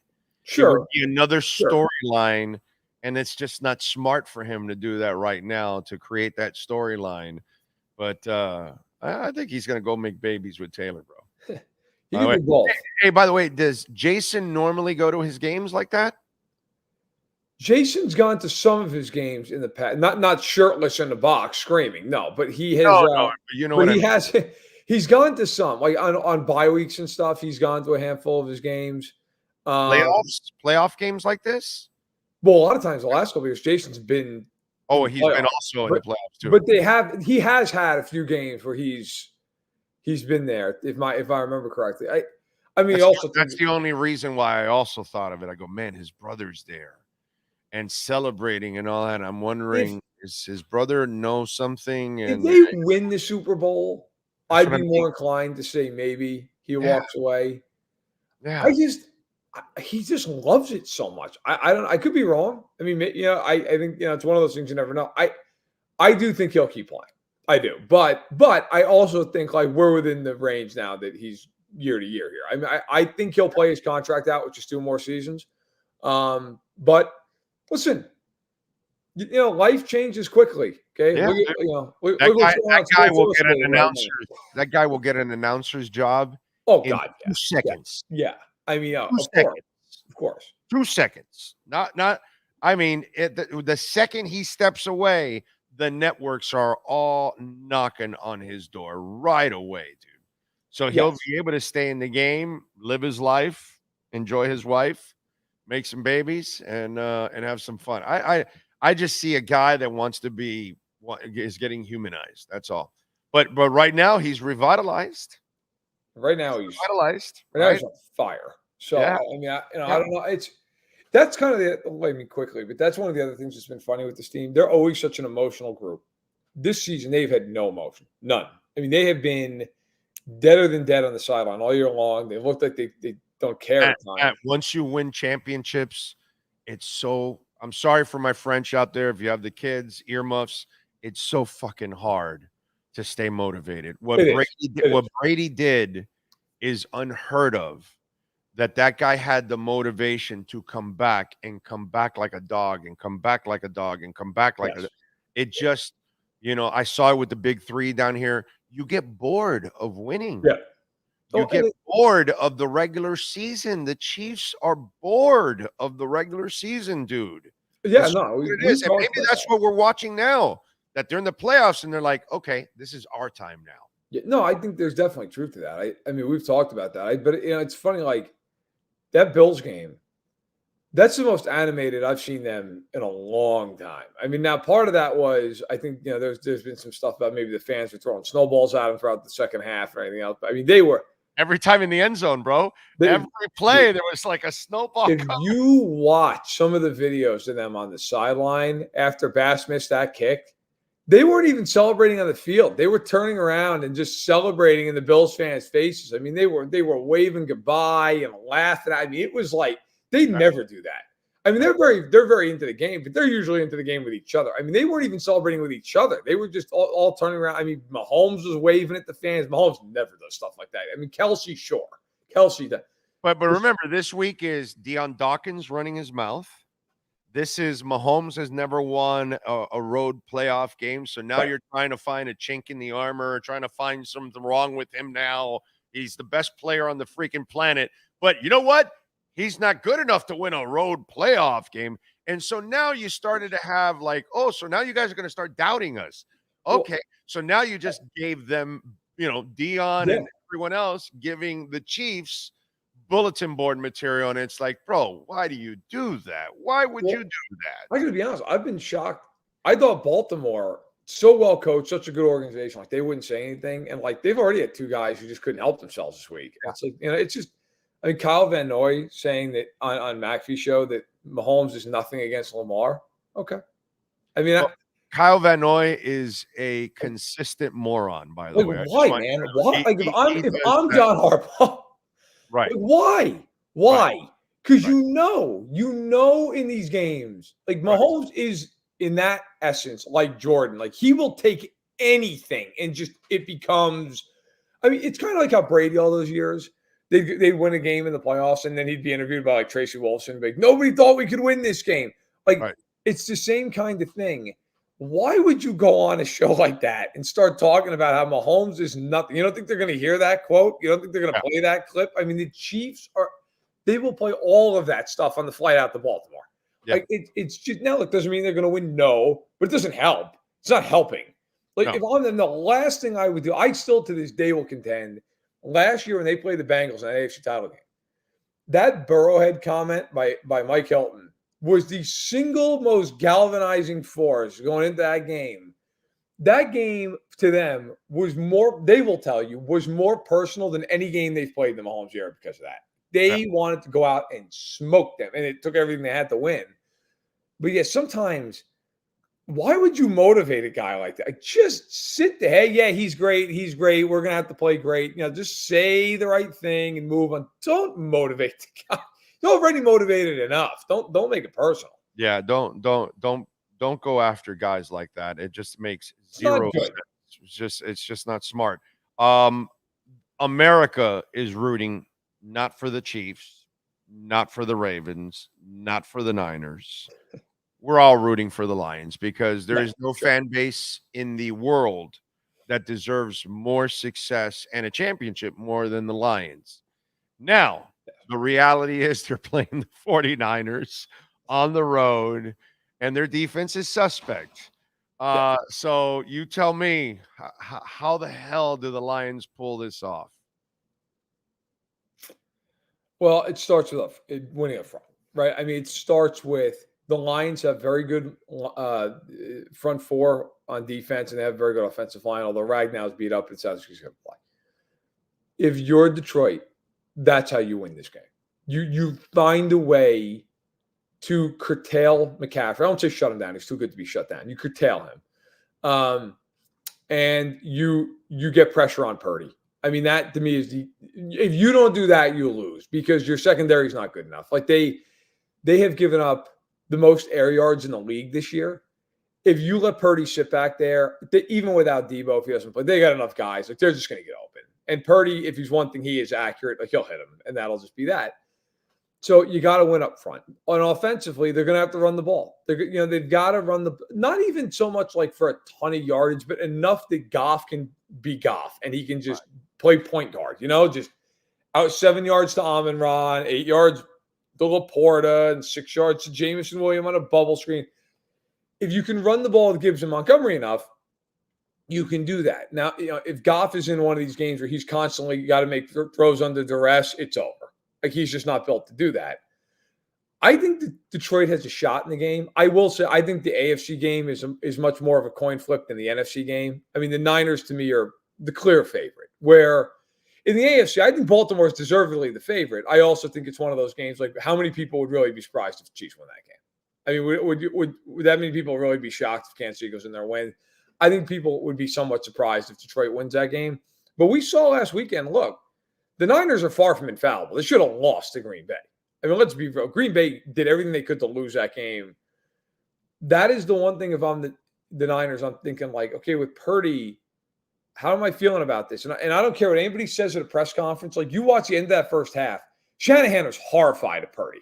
Horrified of him. Like, they sat on the ball to kick almost a 50-yard field goal because they were like, we don't want him to make a mistake. I mean, that's something that, like, you get away with if you can control the game and you're winning the whole game. You can kind of protect them. If Detroit gets up in this game, and that, by the way, I think is the storyline for both these games, who can get up first? If the Niners get up early, I think they're home free. And the same's true in the AFC game. Like, if Baltimore gets up early, then they can run the ball down your throat and they can blitz you like crazy. If the Chiefs get up 10-0 in that game and they have to go away from the run, they're done. They're not winning that football game. Like, so I think that's something to watch this weekend. Who gets the first 2-score lead of the weekend? I think that team's in a great position, even more so than normal. I'll let you go with this. And maybe I'm playing a little bit too much of a psychologist. Okay. But Tyreek Hill yesterday apparently filed a petition for divorce in the court papers, in the courts. He didn't. And then he and his wife came out on IG. Oh no, everything's all right. We're not getting a divorce. Everything's good. But obviously the papers saw the legal petition filed in the court. So something was happening. It's weird. You have the fire incident. You have Peergate, where his anger, right. If he wasn't stopped by his entourage or even his friend, he might have committed a crime against that guy. When it's all said and done. He's also throughout the year had some very inconsistent moments, like against your Chiefs in the first go-around, where he basically lost the game all by himself when Tua threw a beautiful bomb and he had the fumble that led to a touchdown. And so I'm not saying there's a problem. I'm just saying there's some imbalance. And he's got a lot of issues going on personally, and maybe it's affecting him professionally or whatever, but there's a lot going on. And we kind of maybe look at the yards and the personality and the character, and we all get caught up in that part of it. But it's really not going as smooth as you would really think for Tyreek right now. No, look, I mean, obviously, there's no question. I mean, there's a house fire, which is an unfortunate situation, and then this thing with the divorce. I mean, whether or not it's true, it's bizarre, right? I mean, you have multiple reputable newspapers saying, "Hey, this is happening," and I don't know how you screw that up if you're the newspaper. I mean, basically, for people who don't know, the way that works is all this stuff is public record, and if you're a reporter, I mean, and you're in covering lifestyle stuff like that, like, you occasionally go through those public records just to see if you're missing anything, right? I mean, that's kind of what you do. I mean, Tyreek Hill is not, Joe Smith. Like, there's not too many Tyreek Hills out there, right? It's pretty easy to verify, like, okay, this is the Tyreek Hill, based on who the divorce petition is with. It's very weird. It's very weird. I mean, there's this divorce petition reported by two different reputable companies, and then Tyreek Hill comes out and says, no, everything's great. Okay. I mean, listen, whatever. I hope it is for him. But yeah, I mean, this has been rough. I mean, this season started, as you mentioned, with the incident on the water there, and then it goes from, and then he, to his credit, had a great year. Then he gets hurt late in the year, couldn't really perform the way we would have liked to probably the last month or so of the season. He has the house fire. Now this is going on. Yeah, I mean it's been, but look, I mean let's also, I mean Tyreek Hill has not been a stranger throughout his career to situations that he'd like to avoid. Right? Yeah, I mean, the year before the Chiefs won their first Super Bowl in 2019, in fact, that offseason preceding the campaign, I mean there was an investigation into whether or not his son, his 3-year-old son at the time, had a broken arm and how that came about. And to be perfectly clear, Hill was never charged with anything. But there was a lot of controversy around that. There were audio tapes. There's just a lot of stuff, and then of course everything that happened with him in college. So he's not a stranger to being under the microscope for reasons that he wish he wasn't. And in this case, it's just bizarre. You don't know. You don't know what. I mean, you got the guy who's involved saying that he's not getting divorced and everything's fine and stay out of his life. Fair enough. And then you have, I believe it was the Miami Herald and the Sun Sentinel saying he's getting divorced. I mean, it's very weird. It's very strange. Yep. I'm with you there, man. It's crazy. All right. What do you got going on the Sports Illustrated so folks can check you out? And, so, by the way, Sports Illustrated still up and running despite the reports. It's been interesting. I know. I read your note, and I'm glad you're surviving for now, at least. For now, we'll see what happens. I think it'll be all right. I think it'll work out fine. But I know there's been some, I'll call it erroneous reporting. So listen, I actually have a piece coming out next week that I worked my ass off on for over 6 months. It is the top 50 most influential teams in NFL history, and for that piece, we put together a blue ribbon panel of more than 30 people. Who have covered the league for, in some cases, more than 50 years. And we're also talking people who have been involved directly in the league, like Bill Polian, Ernie Accorsi, Louis Riddick's in there, Peter King, Albert Breer, John McClain. I mean, on and on and on and on. All voted on it, came with the top 50 teams. And for every team in the Super Bowl era, and then a few before that who have living members, I interviewed players of major note for the piece. And for the Dolphins, I interviewed Nat Moore. I interviewed Larry Zonka. That piece is going to come out in 5 parts starting on Monday, and it's going to run all the way through Friday next week, 10 teams per day. And then in the magazine, it is a 16-page spread. It is one of the biggest spreads in the history of the company, and it is cut down significantly in the magazine. The magazine is more of a snackable Cliff Notes version, like 4,000 or 5,000 words. The main piece is about 25,000 words online. So read it. Check it out. I don't normally show for something this hard, but like a lot of work went into it. And I got to say, if I can, it's really cool. It's really, like, if you want to talk about 72 Dolphins, ask Larry Zonka, because he gave me his word for word thoughts on that team. So it was really a hell of an ambitious project. And I think it came out great. Good stuff. I look forward to hearing from Larry and Nat Moore. Yeah. That's my favorite Dolphin receiver of all time. Everybody would pick the obvious names, but for me, it was Nat Moore. Yeah. I thought he was always the true professional from beginning to end. He was great. And clutch, dude. You could always count on Nat Moore, man. All right, follow him on Twitter at Matt Verderame and catch his work there at Sports Illustrated. Matt, as always, thank you, my brother. Appreciate you. Hey, you got it. Take care. Thank you, sir. There you go, Matt Verderame. All right. Give us 1 minute. Back with more right here on the Big O Radio Show, live from the KSDTCPA offices in Doral. Oh, I think I know what this is. Houston, we have a package. Hello? No matter where you are, the Sloman Shield home security system guards your home. With next-gen perimeter protection, 24/7 monitoring, and interior motion sensing. And right now, get a free Sloman Shield security system and doorbell camera, all professionally installed, for free. Shield your world, the Sloman Shield. There's no need to drive around South Florida wasting valuable time looking for a new or certified pre-owned Acura. Go to the #1 volume sales dealership in the Southeast United States. Craig Zinn's Acura of Pembroke Pines. Purchase with pace and space in a dealership tailored to your needs. From home buying to providing that personal touch. Contact the 2020 Satisfaction Award winner Craig Zinn's Acura of Pembroke Pines. 888-776-5123. That's 888-776-5123. Or visit them at 15601 Pines Boulevard in Pembroke Pines.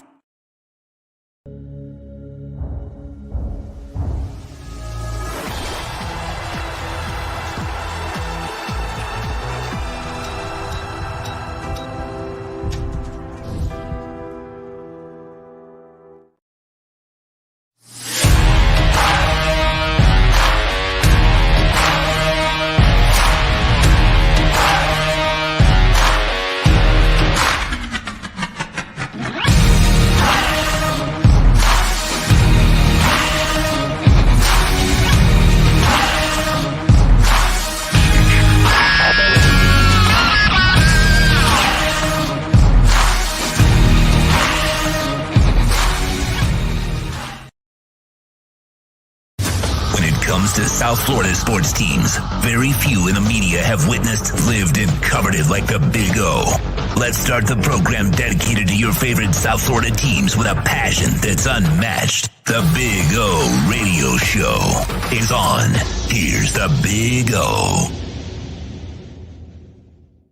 All right. We are back, baby. KSDT CPA Jeffrey Tarabolis joining us now as we watch you guys continue to grow. Is any new offices going on? Not yet. Jesus. But we have a couple other merger/acquisitions in the pipe, and not surprised. Yeah, and looking forward to those, and it's our growth strategy. It's I think accounting firms are kind of undervalued right now, as far as what they're selling for, and so that's a definite buying opportunity for us. And looking to keep growing and adding to our culture. And we had a great event this past weekend with our Global Alliance Integra.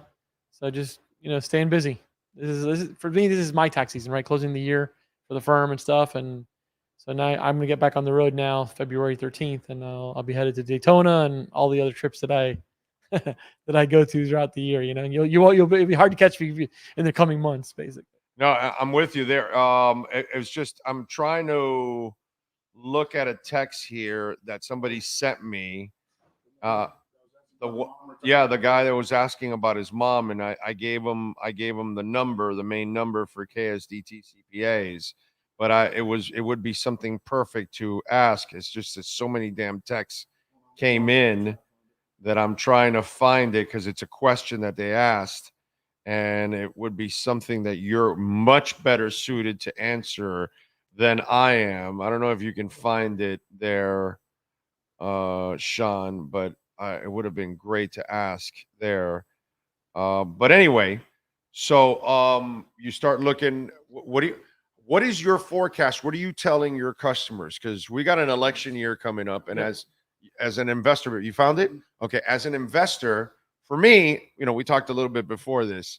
I'm expecting things to get incredibly green as the year goes on, because I'm expecting the Feds to start lowering the rates halfway through the year, or at least by May, June, July. I think they're going to start saying, we're going to start lowering rates here. And then all of a sudden, more money is going to pour into tech and other, risky stocks and things like that.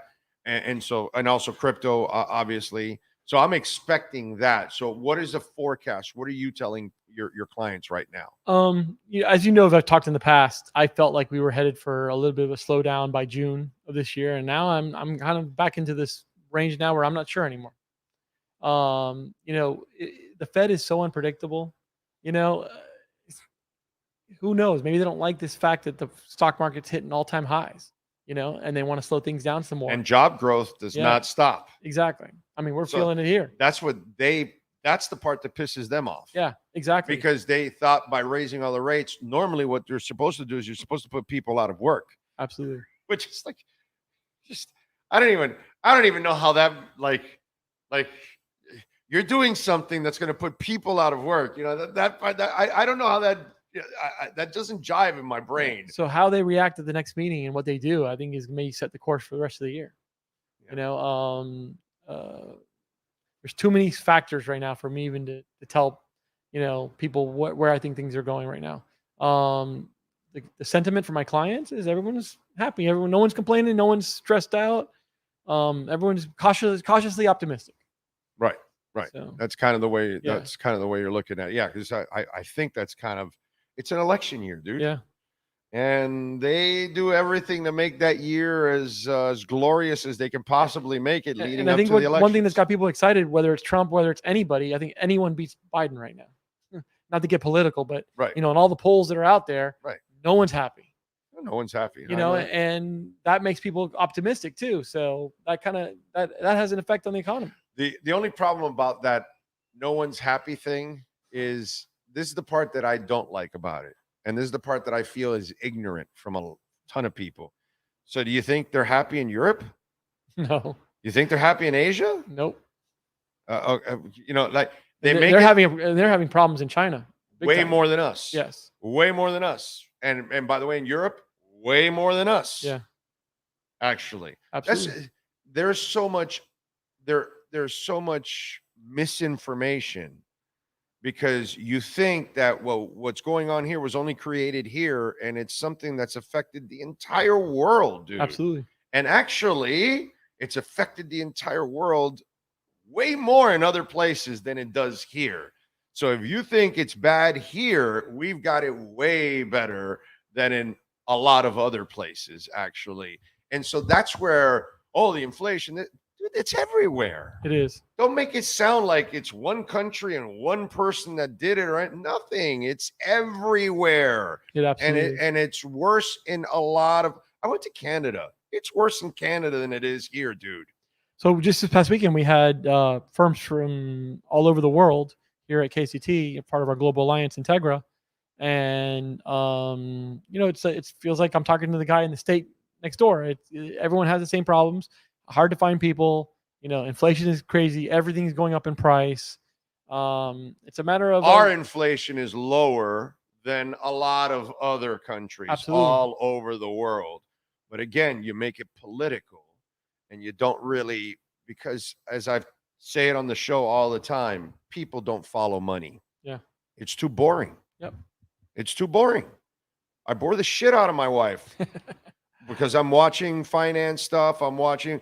If you really invest, you better find out what's going on all over the place. Absolutely. You better know what the hell is going on. And the average person does not know what's going on in Argentina's economy.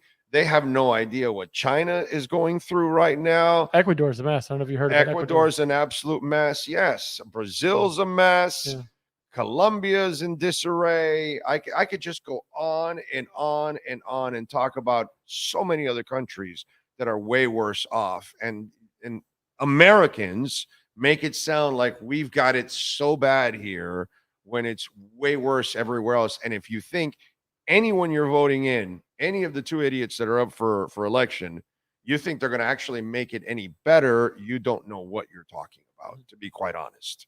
You know what I mean? And it's just to me that's the part that I don't like about it, is that there's just way too much misinformation out Absolutely. there. And make it sound like we're so bad off when you need to go to the other countries to go find out how really bad off it is in a lot of other countries, man. Speaking the truth. We try. The problem is one side or the other doesn't want to hear it. Yeah. And it's about Americans, not about one side or the other. Very you true. know what I'm saying? So how's it going in Charlotte? Charlotte's going well. We're growing there. We're hiring people. Picking up more and more business in the surrounding area. So it's going good. I got to get out there more often. I feel like pounding the pavement helps out a little bit. So yeah, we were talking to folks now if they were interested in what's it called, in looking for work in the Charlotte area that you guys are hiring, not just only here in Dade, Broward, and Palm Beach, obviously. What's the text there? Can you read it? My mom just retired in November and has many questions regarding retirement accounts. I told her about KSDT. Can they help with this or offer free consultation to assist her? Absolutely. We will definitely give her a first meeting for free and see what she's got going on and give her some advice. And then, we'll give her a quote on what it would cost for us to handle her taxes going forward. But if it's just, simple questions, that first meeting, we have no problem. We'll have a free first meeting and we'll give her advice. Yeah. A lot of times with retirement accounts, you have to take what they call the RMD, which is the required minimum distribution once you reach a certain age. So we'll look into that based on her age and everything else and help her figure out what needs to be done there. All right. Is tax season coming up now in what is it, April 16? So March 15th, March 15th. You have all of the companies, their corporations and stuff, their taxes are due. We can extend it until September 15th. And then April 15th is a personal due date. And then we can extend that all the way to October 15th. Okay. If necessary. I mean, a lot of times now, majority of what we do nowadays is extensions. And just because we don't get information in time, if someone has any companies or businesses, they don't get the information in time to be able to file on time. So there's a lot of extensions being done usually. But anyone who has just a very simple return, W-2 and 1099s or Schedule C, we can definitely get that done before the deadline. You when you look at the challenge of all of this, like when we talk about businesses, because I always talk about businesses, on here for KSDT. And if there are business owners watching, the importance of having that guidance throughout the year. Absolutely. You know what I'm talking about, from whether it's payroll or whether you want to forecast because of your inventory, or even if you're looking to sell, that you guys can actually tell them, look, this is what your business is worth. All these kind of things. Can you walk people through what you do for business owners? Absolutely. So it's so much. The communication is the most important part, right? I still even have clients today that just want to bring me their tax return at the end of the year. And then they tell me, well, I did this and I did that. I'm like, why didn't you talk to us? You know, like anything you do in your financial life, it doesn't hurt to have someone like us, your CPA, to kind of bounce things off of, give you advice. I mean, we see so many things out there. We can give you advice on, look, you might want to structure this a little bit like this way, so that way you can avoid some tax, or you save yourself some money. You know, the clients that do the best with us are the ones that communicate with us the most and are kind of almost treat us like their wife, right? You don't go out and buy a new car without talking to the wife. Well, maybe some of you guys do, but most of us don't, right? So you kind of do the same thing with us. You don't go out and make any big financial decisions or transactions without talking to us first, right? And we'll tell you, nothing to worry about that. Keep going where you're going, or, hey, this is something you need to consider. So that's very, very important.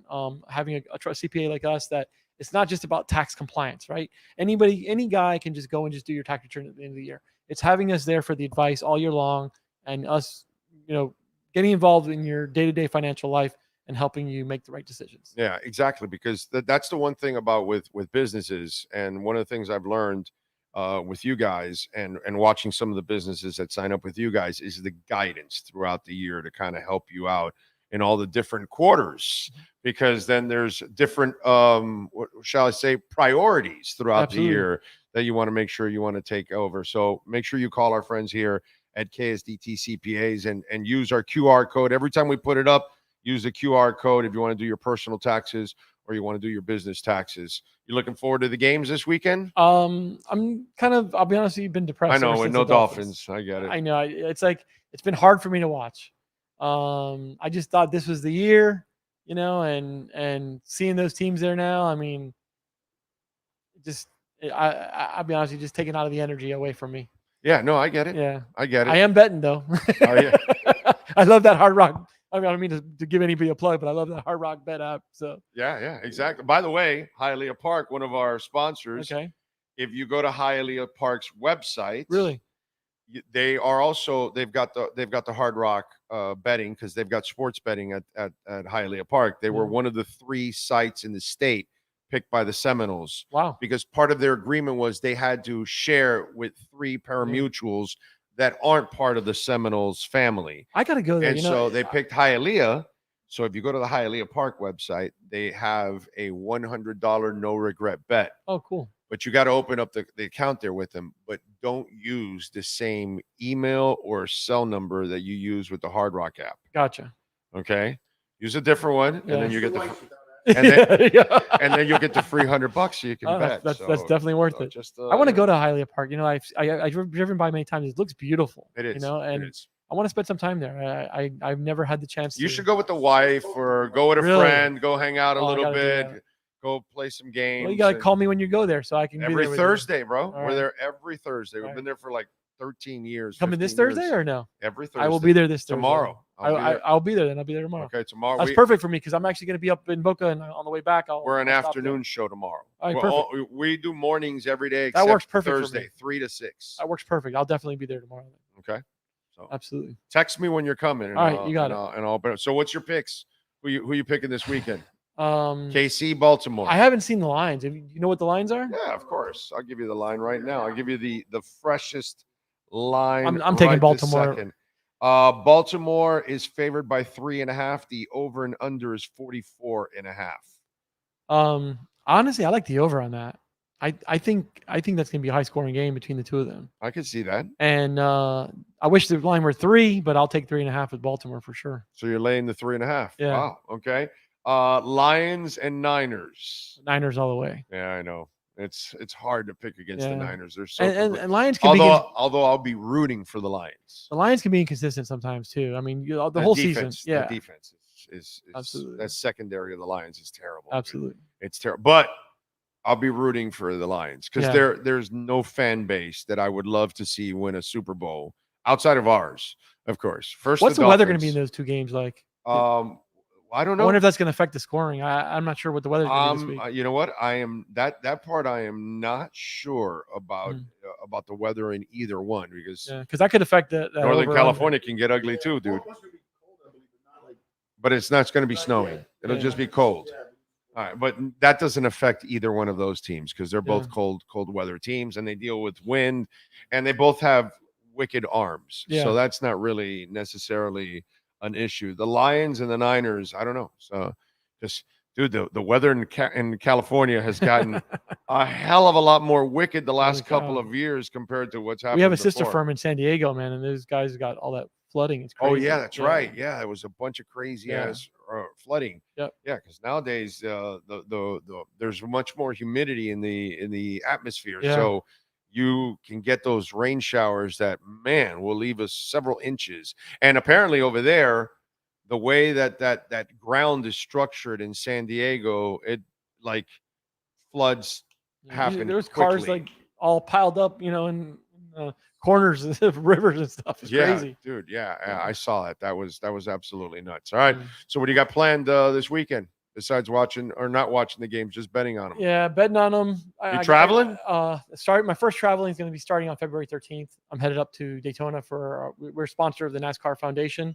They have a Texas Hold'em tournament up there to support the NASCAR Foundation. And then back for Valentine's Day. Can't miss Valentine's Day with the wife. But then back again on the 15th. Yeah, I'm going home and coming back. Smart man. I'm not. No, you better come through on that day. So I'll be there 15th through 18th in Daytona. Haven't decided if I'm going to Atlanta, which is the next race the following weekend, and then I'll definitely be in Las Vegas. You guys got to come join me in Vegas. Oh God. The duels are so you have the duels are Thursday, the 15th, and then you have the Truck Series race on Friday, and then Xfinity on Saturday, and Cup Series on Sunday. It's going to be exciting. I'm looking forward to this year's racing season. I don't know that we'll be doing a lot of sponsorship on the Xfinity Series side as much as we did in the past. We're just trying to make some other investments here at the firm and put money towards just continuing our growth. You know? Good stuff. And I have a very good foothold with everyone there in NASCAR already. So I'm still going to go to the races, but don't know if I'll do as much sponsorship as I have in the past. Yeah, and any race in Vegas, anything in Vegas is just great. Yeah, so I'll be there Thursday through Sunday that third week. I just canceled my trip for Vegas. Oh yeah, yeah. The Dolphins aren't going to the Super Bowl, so I had to cancel my Airbnb that I had set up to broadcast that week there. Yeah, that would have been a lot of fun. Yeah, it would have been fun. All right, Jeffrey, as always, man, I appreciate you immensely, my brother. Thank you very much. I appreciate you guys always coming out and rep. I love the KCT shirts and hats. Repping the company. It's been a great job. Thank you, sir. All right, let's take a quick break. Back with more right here on the Big O Radio Show, live from the KSDT CPA offices here in Dadeland.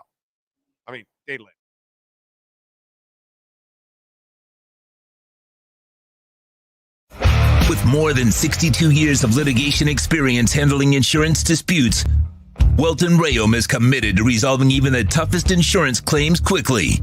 At Welton Rayom, they don't get paid unless you win. They handle complex personal injury claims caused by the fault of another in both state and federal courts. They handle auto, trucking, motorcycle, slip and fall, and bicycle accidents. Call 954-966-4646. That's 954-966-4646. Welton Rayom can help.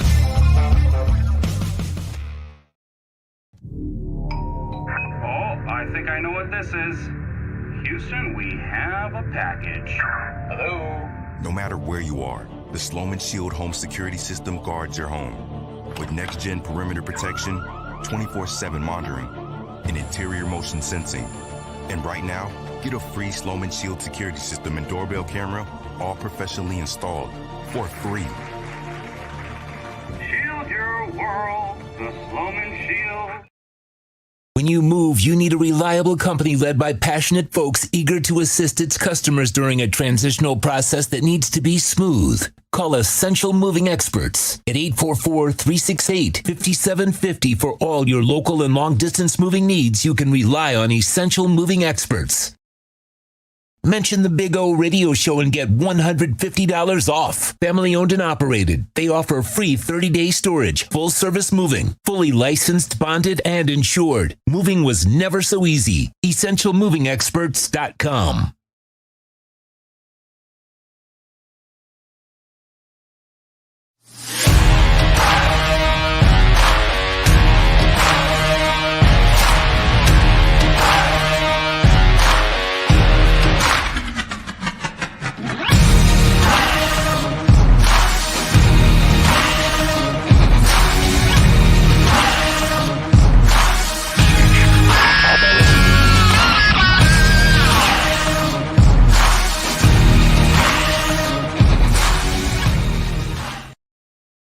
The viewpoint statements or beliefs expressed on the following program by the host, guests, or callers are not necessarily the opinions of FantasyXS.com, Media Group Inc., ownership, management, sponsors, or website. When it comes to South Florida sports teams, very few in the media have witnessed, lived, and covered it like the Big O. Let's start the program dedicated to your favorite South Florida teams with a passion that's unmatched. The Big O Radio Show is on. Here's the Big O. All right, we are back. Thank you all, as always. We thank Jeffrey, as always, and the great people here at KSDT CPAs, great sponsors of our platform, and we always appreciate it. Top Gun Indoor Range. And next Wednesday, a week from today, we have our shooting contest. Are you guys going to join us? Come on out, man. We're going to have prizes. I'm going to try to get a damn trophy. I'm going to try to see if I can get a trophy for that, okay? But come on out to Top Gun Indoor Range. We're going to have prizes and giveaways. Everybody that competes in the contest, I'm going to give them a Big O t-shirt. So that'll be fun. And then we will have some prizes and giveaways. How about that? So come on out to Top Gun Indoor Range, 12015 Southwest 114 Place. By the way, they have self-defense classes for the ladies, English and Spanish, okay? And we should teach the ladies, okay? We should. They should be prepared just in case, because they're home by themselves and they should know how to protect themselves. So if you happen to have a gun at home and your lady doesn't know how to use it, plus they have a great indoor range, 25 yards, 18 different lanes. They've got archery. They're the only indoor archery facility in Dade County. So go see Steve and all the great people out there at Top Gun Indoor Range, 12015 Southwest 114th Place. Info at topgunindoorrange.com if you want to email them. Okay. What's the name of the law firm that endorses your show? Welt and Rayom. Okay, sir. And if you want the number for it, it's 954-966-4646. You did it already? Oh, okay. All right. So there you go. Welt and Rayom. Call Jeff Welt, 954-966-4646. Okay. Call them. They will take care of you. Okay. Let's see. What up? O and Finn's Nation says, dude, 67. Greg Souza in. Imagine living in Israel and Ukraine. Yeah, dude. Or Haiti or Cuba. Argentina's not a lot of fun. Their inflation's like 2,000%. Brazil. You know, the one of the most ignorant things I hear Americans, they think that what's going on here is not going on anywhere else, where it's worse most everywhere else. You know what I mean? It's like, oh, you think inflation's only here? Yeah, that's because you don't follow anything going on in the rest of the world. China, by the way, is concerned now because they can't produce kids. They're not producing enough kids since they put a kibosh on it. Now it's come back to bite them in the ass. They're not developing enough young people. They're getting too old as a country. Italy Do you know that you can go, they will recruit you to live in Italy? Did you know that? If you're young, they will pay you to live in Italy because they have no young people. They're the oldest country in the world. Did you know that? They got a lot of problems. They don't have a lot of future. I mean, they are dying to bring in businesses. They're dying for young people all over the world to move there. I mean, it is some of the most ignorant crap that I hear from Americans. It really is. And you can tell that they're just uneducated. A ton of you are just uneducated. You don't know what the hell is going on around the world. And it's mostly way worse than anything you're dealing with here. The inflation you're dealing with here is nothing compared to where it's going on everywhere else.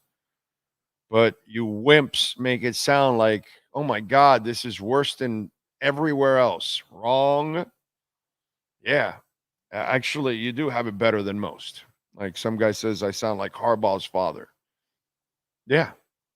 Yeah. Problem is, most of you don't follow actually what's going on in the rest of the world. That's the real issue. There's like two or three economies that are like really well off.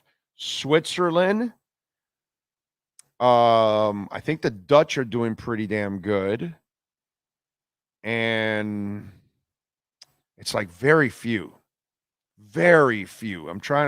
There's one that I'm forgetting that is like really way ahead of everybody. And their economy is thriving, but almost everybody else has got to deal with the same kind of crap. We deal with it less than most, actually. You know, all the gas prices, it's everywhere. And it's more expensive in most other places than it is here. Well, whatever, you know. Yeah, you think the next guy you put in office, either you keep the same old fart or you bring the orangutan in. You think your gas price is going down to $1.50 again or something? I mean, come on. We're actually, we're producing more oil now than we ever have. I didn't know that. Yeah. It's crazy. Anyway, so it's just ridiculous. Like I said, invest and then follow actually what's really going on around the world. Then you'll get a better perspective about where you're at compared to other places.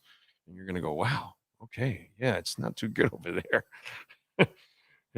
So yeah, everything is a ripoff. Everything is a ripoff everywhere, Greg. It's even a bigger ripoff most everywhere else. Again, that's the problem. Anyway, so what do you got? What do you got? So I was listening to Hollywood and Omar on the way in this morning. Oh, okay. Omar was asked about them firing Chris Greer. Okay. Or what were the chances Stephen Ross firing Chris Greer? He said there's no chance at all. Yeah, no, of course not. And then he went on to say, and I'm paraphrasing because I can't remember exactly how he said it, but then on this tweet, the reason it brought it up because I heard it again right here. He said, this is about Teron Armstead and everything. He said, you don't have a choice. Look at his contract, ironclad. And then he said, that's the price you pay for running up the credit card bill.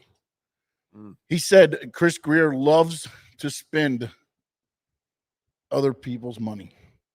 Well, that's what everybody does. And they made it sound like they're going to take another credit card and take the balance of this credit card and put on that credit card, and that's how they're going to do this whole thing. I love Omar to death. Omar is a fantastic dude. But when it comes to him talking about the cap, he can't talk about a cap anymore. Because he just was living in la-la land for years, calling it fake. And so all of a sudden now, after being 20 years in the business, and how many years has he been covering the Dolphins? Now is when he decides that the cap is real. That doesn't fly with me, bro. It just doesn't fly with me, dude. The cap was always real.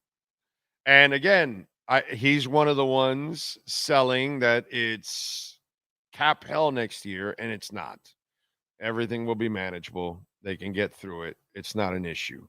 they'll probably have 2 seasons, like I've said over and over again, of being able to get through it. And then I think 3 years from now is when it really gets ugly.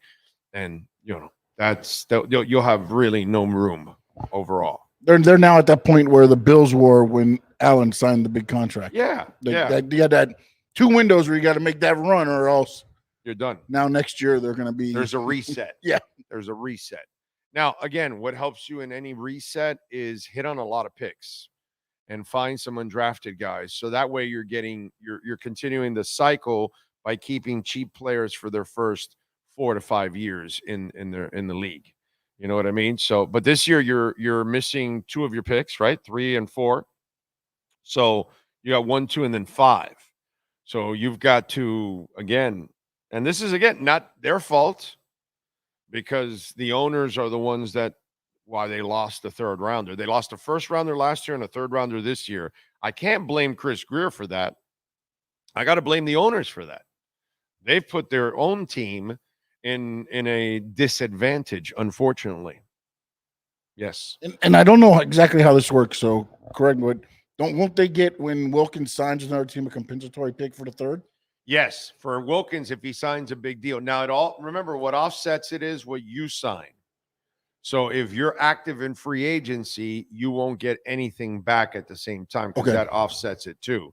So if you went out and got whatever, Teron Armstead, or you signed or you traded for Nick Bradley Chubb or something like that, that kind of starts offsetting what you're doing. So if you sign a big free agent and then you lose one to free agency, that kind of offsets it. And those picks are at the end. Like everybody picks the 3rd round and then you get the compensatory picks, right? Right. Okay. Right. And it's next year when that should start. That cycle should start because this is the year where you start to lose draft picks. Christian Wilkins will be one of them. So Christian Wilkins, no, that'll be next year. This year is what I'm saying. This offseason will trigger probably your compensatory cycle now. But that cycle would start at this year's draft, though, right? No, next year's draft. So the following draft. Right. When Wilkins this offseason signs with somebody else for a big contract, that will then give you a 3rd rounder the following year. So in 2025. Yeah, in 2025, Miami will have an extra 3rd rounder. Oh, so even if he signed, like, say whatever happens and they sign him, what is it, June? Or, well, actually, the draft would have already be done, right? Yeah, Draft's yeah. April. Yeah, no, so, it's okay. It's that's next why. year's Okay, draft, okay. So there's no way that he's signing before that. Either way, it doesn't matter. It doesn't though, matter. Right? Okay. The compensation is the following year anyway. It doesn't really matter because the whole formula has to work out. Everything that you signed and everything that you lost. So if you lose Christian Wilkins, which you will, and he will sign a big deal somewhere else, okay, now you have a 3rd rounder. But wait a minute. But wait, there's more. Now, if you go out and sign a big free agent, that takes away from your compensatory pick all of a sudden. So maybe it won't be a 3rd rounder. It'll be a 4th or a 5th because it offsets from what you did in free agency. So the give and take, I don't know the exact formula. I don't know how they figure it out. I'm not smart enough for that shit. But I will tell you that there is a give and take. So it kind of offsets. If you don't sign anybody and then you lose a bunch of people and that offseason you didn't have to sign anybody, then you're going to get several compensatory picks the following year. But if you are active, it will offset some of it. Okay. We all think we have it worse than everybody else, just part of being human, but there's always a long way down from where we think we are. Big time. It's not even close. Most countries are worse off. It's just most people don't follow this. That's the thing. Okay, so where am I at here? Cash App or Venmo, Cash Big O Show. That is Cash Big O Show. Cash App or Venmo, Joe Hernandez on Cash App. Thank you, sir, for the love on Cash App. He says, bring on Henry and a tight end, and I'm a happy camper, and I am with you, sir. Yes. Yes, I would love to see them get Derrick Henry and tight end. I think that would make life a little easier for the offense and maybe even for the offensive coordinator, not just the quarterback. You know what I'm saying? I got a classic one from Hateful Steve. I'm I'm sorry, but if Tua needs a complement of a heavy run game and strong defense, so only needs to make a few throws, then we need to tell him to take $50 million. What do you think? What do you think Lamar Jackson does? Just a few throws, and he runs like crazy. And Josh Allen runs like crazy. They just need a few throws. That's kind of the way it goes. That's really what you want. There's no such thing really as a quarterback that's doing it all by himself. The problem with Hateful Steve is that he thinks quarterbacks actually carry a team all by themselves. Yeah, Marino tried that. How'd that work out? He needed a heavy run game, by the way, Marino. Not just Tua, but Marino needs a heavy run game. And by the way, Marino needed a defense. That's just the way it goes. Everybody needs it. You know what I mean? That's kind of what I was explaining over the weekend, that why did the Packers stay in the game? Because they rushed the ball 28 times for 136 yards at 4.9 yards a carry.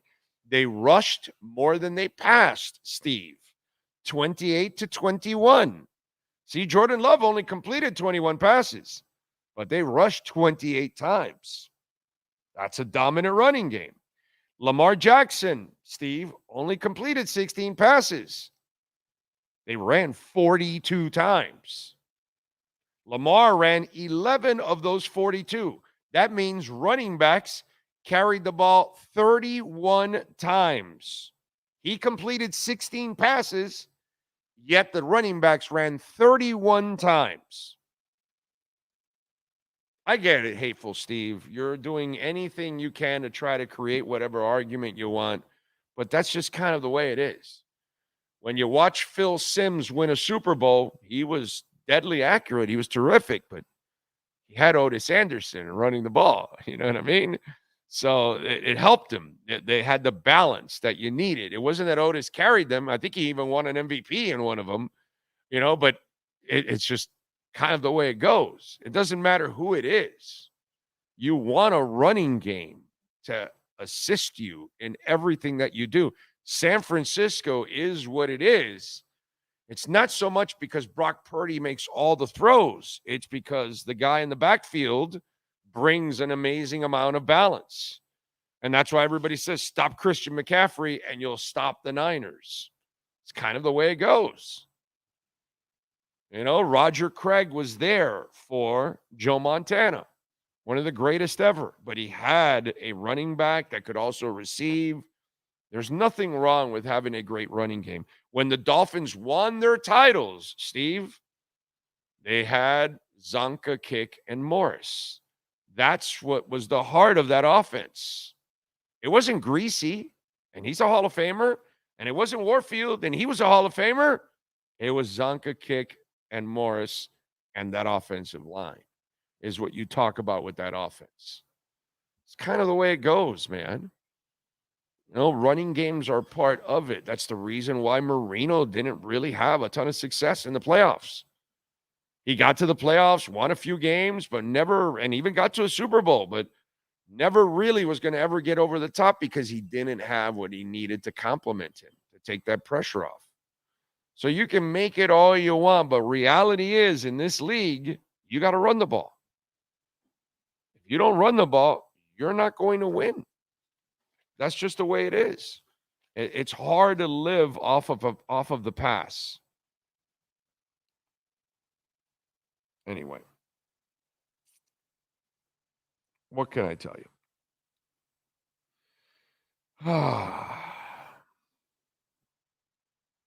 What else do we have going on in the world of sports? So we talked about Tyreek. By the way, no compensatory picks for the Dolphins.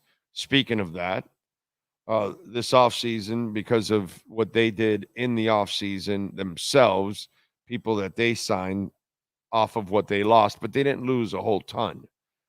So we'll see now this offseason how it sets up and what they do. They will be active in free agency, so it might offset some of the stuff that they do lose. Okay, that's one thing I will tell you. 3A Graphics. Let's get to our 3A Graphics sports calendar. Got a loaded slate tonight, man. Call my guy Alan Blanco, 980 West 22nd Street in Hialeah, 786-618-1443. Custom printing and embroidery. Heat and Grizzlies tonight. Heat are favored by 10, over and unders 212.5. Will Terry Rozier play is the question. Have you seen anything yet on that? If he's playing for sure or not, we don't know yet. If old man Lowry passes the physical in Charlotte, then we'll do it. Why are they even making him take the physical? Why do they even care? They just want to move on. That's a deadbeat salary. They just wanted to get the salary of Terry off of their books, and they did. Tonight on the ice, the Panthers will host Arizona. They are favored by 1.5 goals, the Panthers. The over and under is 6. They did beat the Coyotes on January 2nd, 4-1. Verhage had a goal and assist in that one. 7:30 tonight, Miami is visiting Notre Dame in basketball. The U is 12-6, 3-4 in the conference. Not good. Now, Notre Dame sucks. They're 7-11 and 2-5 in the conference. So let's pick up an easy conference win. And then at 8 o'clock tonight, the number 22 team in the country, the Florida Atlantic Owls. Yes, they are 15-4, 5-1 in the conference. They will take on Rice, who's 7-4 and 1-4 in the conference. The Owls are favored by 12. The over and under is 143.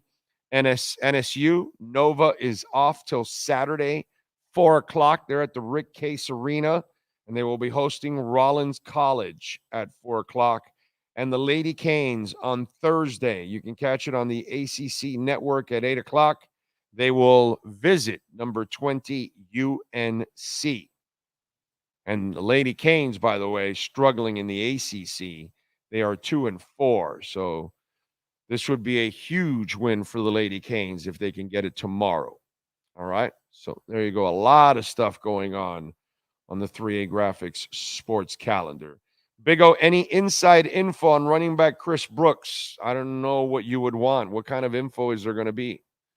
He finished the season, and then we'll see him next year, my brother. I'm not sure what kind of inside there is about Chris Brooks. I like him. I can say that. Mike Moynihan says we need coaching that can truly develop young players. I'm not sure if Fangio is that guy. I see him bringing in his guys, but has Fangio helped in draft selections and develop those draft picks? He's only been here one offseason, dude. You know what I mean? That we can't. We got to wait for this year and see if any of the young guys get better. And remember, it's the second year coming up in the system. So more of these people will be much more comfortable in the system. And that should also help in their performance. But it's a little early in the process to start putting all of that burden on Fangio. We've got to give him a couple of years to actually be here before we start seeing something like that, turn around. Get UM's Leonard Taylor III to replace Wilkins. Trent Dilfer won a Super Bowl, didn't do much. Enough said. You can win a Super Bowl with practically any quarterback that doesn't turn it over. That's all. If your team is dominant enough, like Trent Dilfer, all you need to do is make a couple of plays. I mean, Peyton Manning couldn't throw 10 yards and they won a Super Bowl. So you can win you can win a Super Bowl with Ryan Tannehill, dude. Now, is there a good chance of that? No, not at all. I mean, but your team's going to have to be really special and dominant where all he has to do is hand off and just make 2 or 3 throws in a game. Something like it'll be hard. But, you can even do it with a guy like that. I mean, Peyton Manning couldn't throw 10 yards. He was so injured. And they won. You know what I'm saying? So, I mean, it's possible. You can pretty much win, but your team has to be really, really dominant in order. I mean, think about this. Bob Greasy won a Super Bowl where he threw the ball, I believe it's 6 or 7 times. One of the two, whatever it was. I always get it confused, 6 or 7. I forgot, but think about that. Bob Greasy gets to a Super Bowl, And the man wins the Super Bowl, and he threw the ball 7 times in a game. 7 throws. If I tell you your quarterback is going to a Super Bowl and he's only going to be able to throw the ball 7 times, what do you think happens? Every one of you would say he lost. 7 times. That's ridiculous. So, yeah, you can pretty much win with any kind of quarterback. You know what I'm saying? Your franchise quarterback has just got to be able to make plays in key moments. That's it. What happened? Did you look up the stat or something?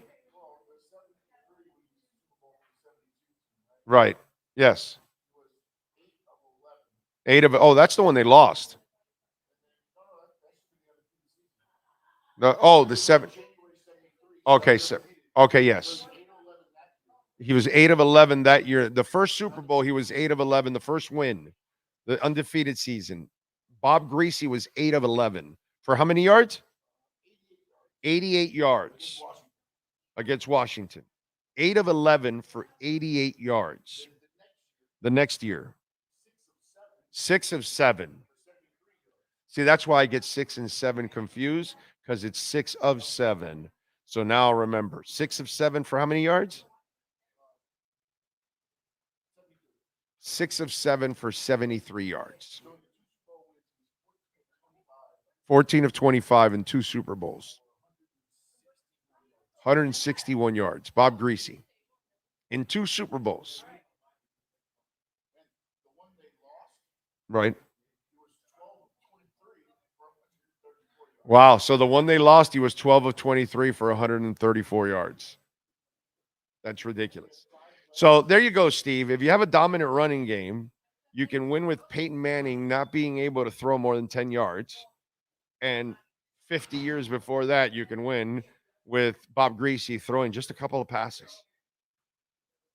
Okay? So, yes, running games are important. I understand, Steve, you're still learning about football. So it's just one of those things. I get it, bro. You know, football's new to you. You still really don't know much of the history. You don't really understand the game you're watching, like a lot of you out there. So, you know, I get it there. I get it there. Big O, good thing Greasy had running back Zonka Kick and Merck and a great O-line, an amazing O-line. Have to admit that without the injuries, our defense was playing good under Fangio. Yeah, dude, of course. Even he limited Kansas City to a bunch of field goals in that game, right? Didn't they weren't they forced to kick a bunch of field goals in that game? Kansas City? Yeah, in the second game. Was it that one, or was it the game before? Was it the Bills game? Which one was it that the defense actually forced them to kick a bunch of field goals? And it was like, I mean, give me a break, dude. I don't know what more you wanted from that defense. The offense, 2 years in a row, has failed the Miami Dolphins. Hasn't even been the defense. Look, man, the first month where the guys really didn't know Fangio's defense, that was the month that we could pick on Fangio. Like, yo, what's going on or whatever, you know, it's taken forever to. But after that, really, I'm going to blame Mike McDaniel. For me, Mike McDaniel is the guy that really has to fix himself more than anything else. You would be in the playoffs longer if it wasn't for Mike McDaniel. That's the thing. You need a better coach on game days. What did you say? Right. No Ramsey. Yeah, that's right. Let's see. Wait, Big O, is Tua getting a long-term contract or just getting? He'll get a long-term contract, Joey. He's not going to get a 1-year extension. Stop. Listen. Let's stop with the stupidity, okay? Tua's not going to play on a 1-year deal. You're not going to tell him to play for the 5th-year option. None of that's going to happen. They need the cap space. Tua's agent knows that, okay? And they're going to give Tua his long-term contract. So that's coming, whether you like it or not. And Tua, again, for those of you out there, not the issue at all. Does he need to play better? Yeah, I'll say that. I don't have a problem saying that. But the interceptions, was that the issue because he can't play? No, he made bad decisions because he is influenced poorly by his head coach. And he's got to start thinking for himself. And next year, I won't give him the break of the coach anymore. So next year, he's got to fix this whole thing like he did with his body. Same thing here. He's got to start making better decisions out there and staying away from the turnovers. He doesn't need to force things to people that, are covered by 2 or 3 players. Find somebody else. So he's got to do a much better job of that. I'm not going to give him a break on that, but he is not the problem right now. 4 field goals for who? The Chiefs, right? Yeah. With a bunch of backup linebackers, you did that. I mean, I can't ask for more from them. I really can't.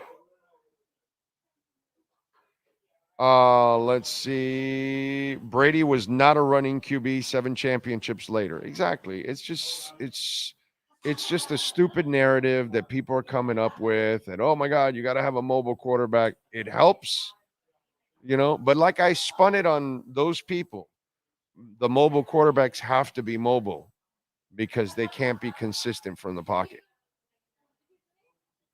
So whether you want to make Jalen Hurts a consistent pocket passer or Lamar Jackson or Josh Allen, good luck to you. Knock yourselves out. Can't wait to see you turn it over and over again. Big O, the irony about Greasy not passing in the Super Bowls was that he was more than capable of doing so. Exactly, but you didn't need to. Why? It's like Jimmy Johnson used to say to us. Passing is great, but there's only one problem with it. Two of the three things that can happen are bad. And he was right. You can complete the pass, but it also can be incomplete or intercepted. So 2 of them are bad. So your percentages aren't necessarily great. And that's why running the ball is the better and safer option. And so if you can run the ball, it makes your passing game that much more dangerous. Anyway. I feel they should give Tua the same or similar contract that Daniel Jones got, I think. Yeah, that's not going to happen. That's not going to happen. He's accomplished more than Daniel Jones, actually. 9 of the 14 interceptions were to the left side of the field. Most outside the numbers. If he improves there, watch out. It's just, Pat, those things happen because he made bad decisions. To me, the common denominator was that he was forcing some of those, and he didn't have to do that. And that's because he's got the influence of Tyreek wanting the ball, and then the coach calling all those plays mostly for Tyreek. And you can't do that. You gotta learn to spread it around. That's his problem. Okay. 380 yards rushing in 2 Super Bowl wins. Yeah, that's pretty good, right? I thought the other negative was a sack because an incompletion would be the same as no yard gain. Yeah, but you lose the down. So it's a negative. A sack is another terrible thing that can happen. But again, a sack is also kind of like an incomplete, but you got negative yardage on top of all of that. Either way, the incompletion is a negative because you lost your down. And now you've got 1 less down to get that first down. So that's where it becomes a bad thing. Either way, not productive. And that's why you want to be able to run the ball. It just makes a hell of a lot more sense. Statistically, Tua has Jones, but the Giants have a wild card win. Yeah, that's the team. I'm not worried. See, the short-sighted, uninformed, uneducated fan, Frankie, blames everything and credits everything on the quarterback. One of the things I heard Poop talking while I was driving here this morning with Omar, talking about the losses with Tua and how you lose against playoff teams. Well, that's been going on with the Dolphins for 25 years, no matter what. You know what I mean? And Marino his life would end in the playoffs because he didn't have the team around him. And he could do more than Tua with the arm.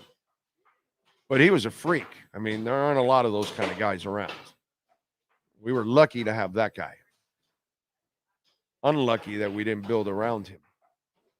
But that's the problem with the whole quarterback love crap, is that too many of you, and you're doing the same crap, is that you're blaming and crediting the quarterback for everything when you can't do that. It wasn't that Mahomes was so fantastic last week. Bills missed a field goal, man. Quarterback missed a wide open guy in the end zone. You know? They did stuff to themselves in the process. Mahomes did his job, but other people didn't do their jobs on the Buffalo side. And that's why they end up losing. But it's not all on the quarterback. I mean, Josh Allen played a hell of a game. He didn't play a bad game. You know, but you cannot blame everything on one player. You can't credit everything on one player. When Mahomes lost the Super Bowl, so did you blame Mahomes or did you blame the offensive line that got him killed for 4 quarters? You know, and that's the part that's completely unfair. Sometimes it's not so, the quarterback just has to be, sometimes the quarterback just needs to be part of the solution, not part of the problem. And not necessarily bail the team out. He just has to kind of make his plays and everything will go their way because the running game is doing their job, the offensive line is doing their job, the defense is doing their job. It's called a team game, yet some people just want to credit the quarterback the whole time. And the quarterback didn't play defense. Right? When New England won that championship against Seattle, was it that Brady was so phenomenal, or was it that it was a terrible play call by Seattle and well defended by New England? Because that play right there, New England should have lost the Super Bowl. That should have been a Super Bowl loss by the Patriots. Common sense took it away. So what do? We give it to the GOAT and say, oh, Brady was fantastic that day. Or was it that you just didn't hand it off to Marshawn Lynch? You know what hateful Steve doesn't want to pay attention to? The running game, which is what would have won for Seattle their second championship, which, by the way, was the heart and soul really of their offense, was Marshawn Lynch. Nothing wrong with that.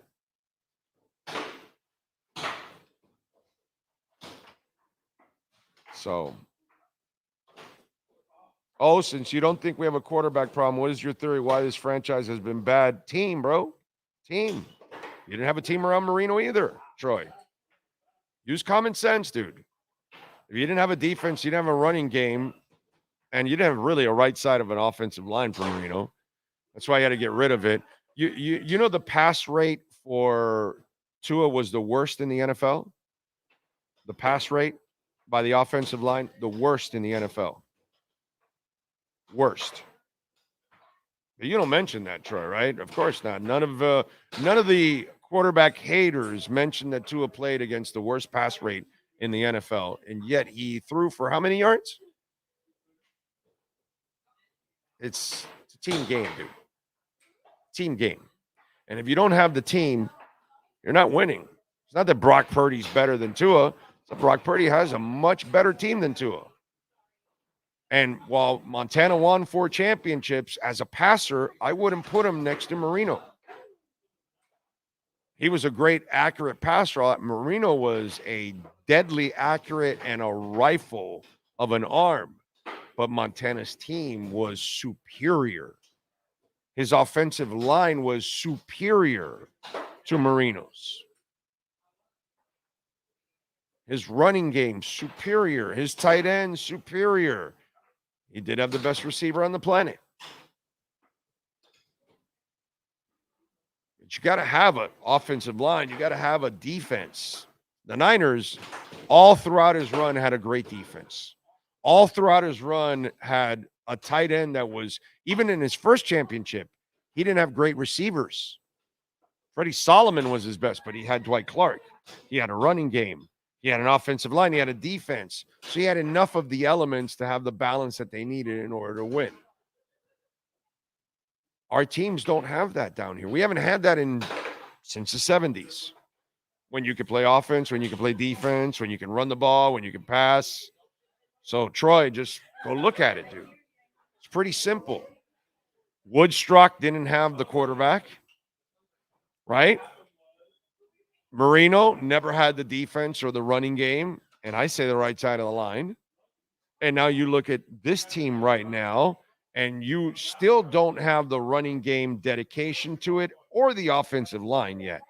You have a better offensive line, but not good enough yet. That's the strange part about it. As well as they've played, they're still not good enough. And then the defense at the end of the year definitely was, devastated with all the injuries.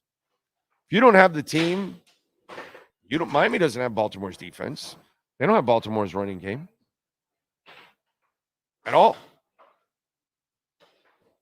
They don't have Baltimore's offensive line right now either. And I'm not going to tell you that Baltimore's offensive line is like phenomenal, but the way Miami's was towards the end of the year, it was too beaten up. Team, dude. It's a team game. It's pretty simple. You watch when Miami had a team, it was in the 70s. Since then, they haven't had that kind of balance. So if you think you're going to be able to be carried by your offense the entire time and you're not going to be able to play defense and you're not going to dominate with the running game and you're just going to live on the passing, we already tried that. That doesn't work. And we tried it with one of the greatest passers ever, and it didn't work. But you keep thinking it's the quarterback that does everything. It's the laziest stuff that goes. It's just kind of the economy stuff that we talked about. That so many of you sound so freaking stupid thinking that our economy's so bad and that we've got it worse than everybody else when our economy is actually way better than everybody else's around the world. It's just, you just want to be a prisoner of the moment and get caught up here. Same crap here. You get caught up in all the Tua thing and you think it's all on him. It's not the case. And like I told you, he's not Marino. And you got a coach running a Marino-like offense. It's not the way it goes. So, anyway, QBs are like NHL goalies. They are the key players and can win or lose games on their own, but most of the time, it's the team effort around them that matters most. I would agree with that. I would agree with that 100%.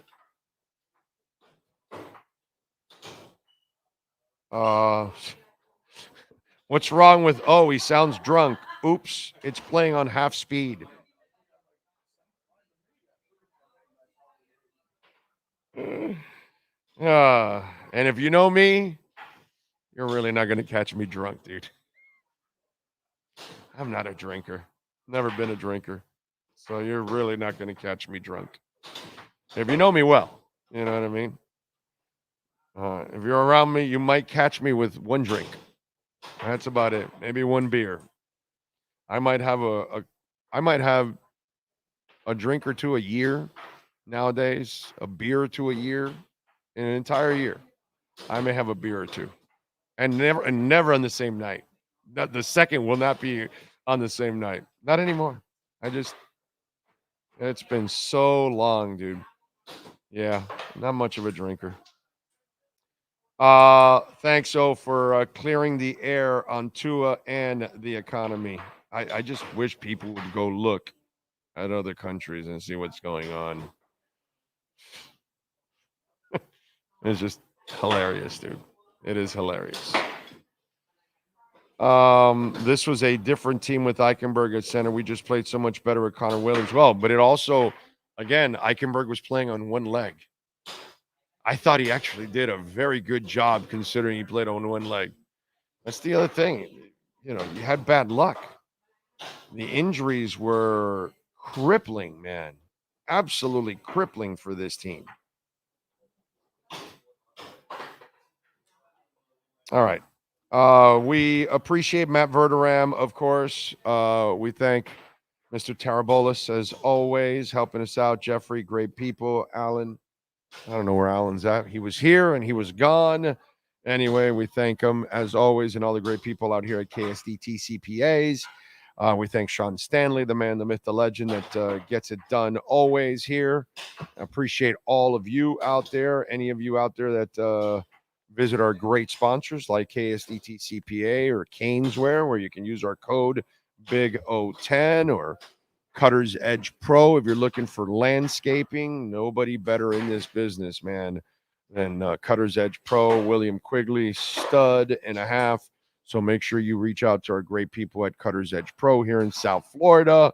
Appreciate all of you as always. We will see you tomorrow afternoon, because it's Thursday afternoon show tomorrow, 3 o'clock, same time, same place, same bat channel.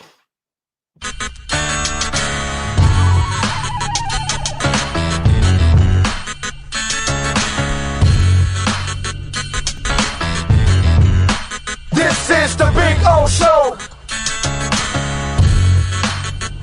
This is the Big O Show.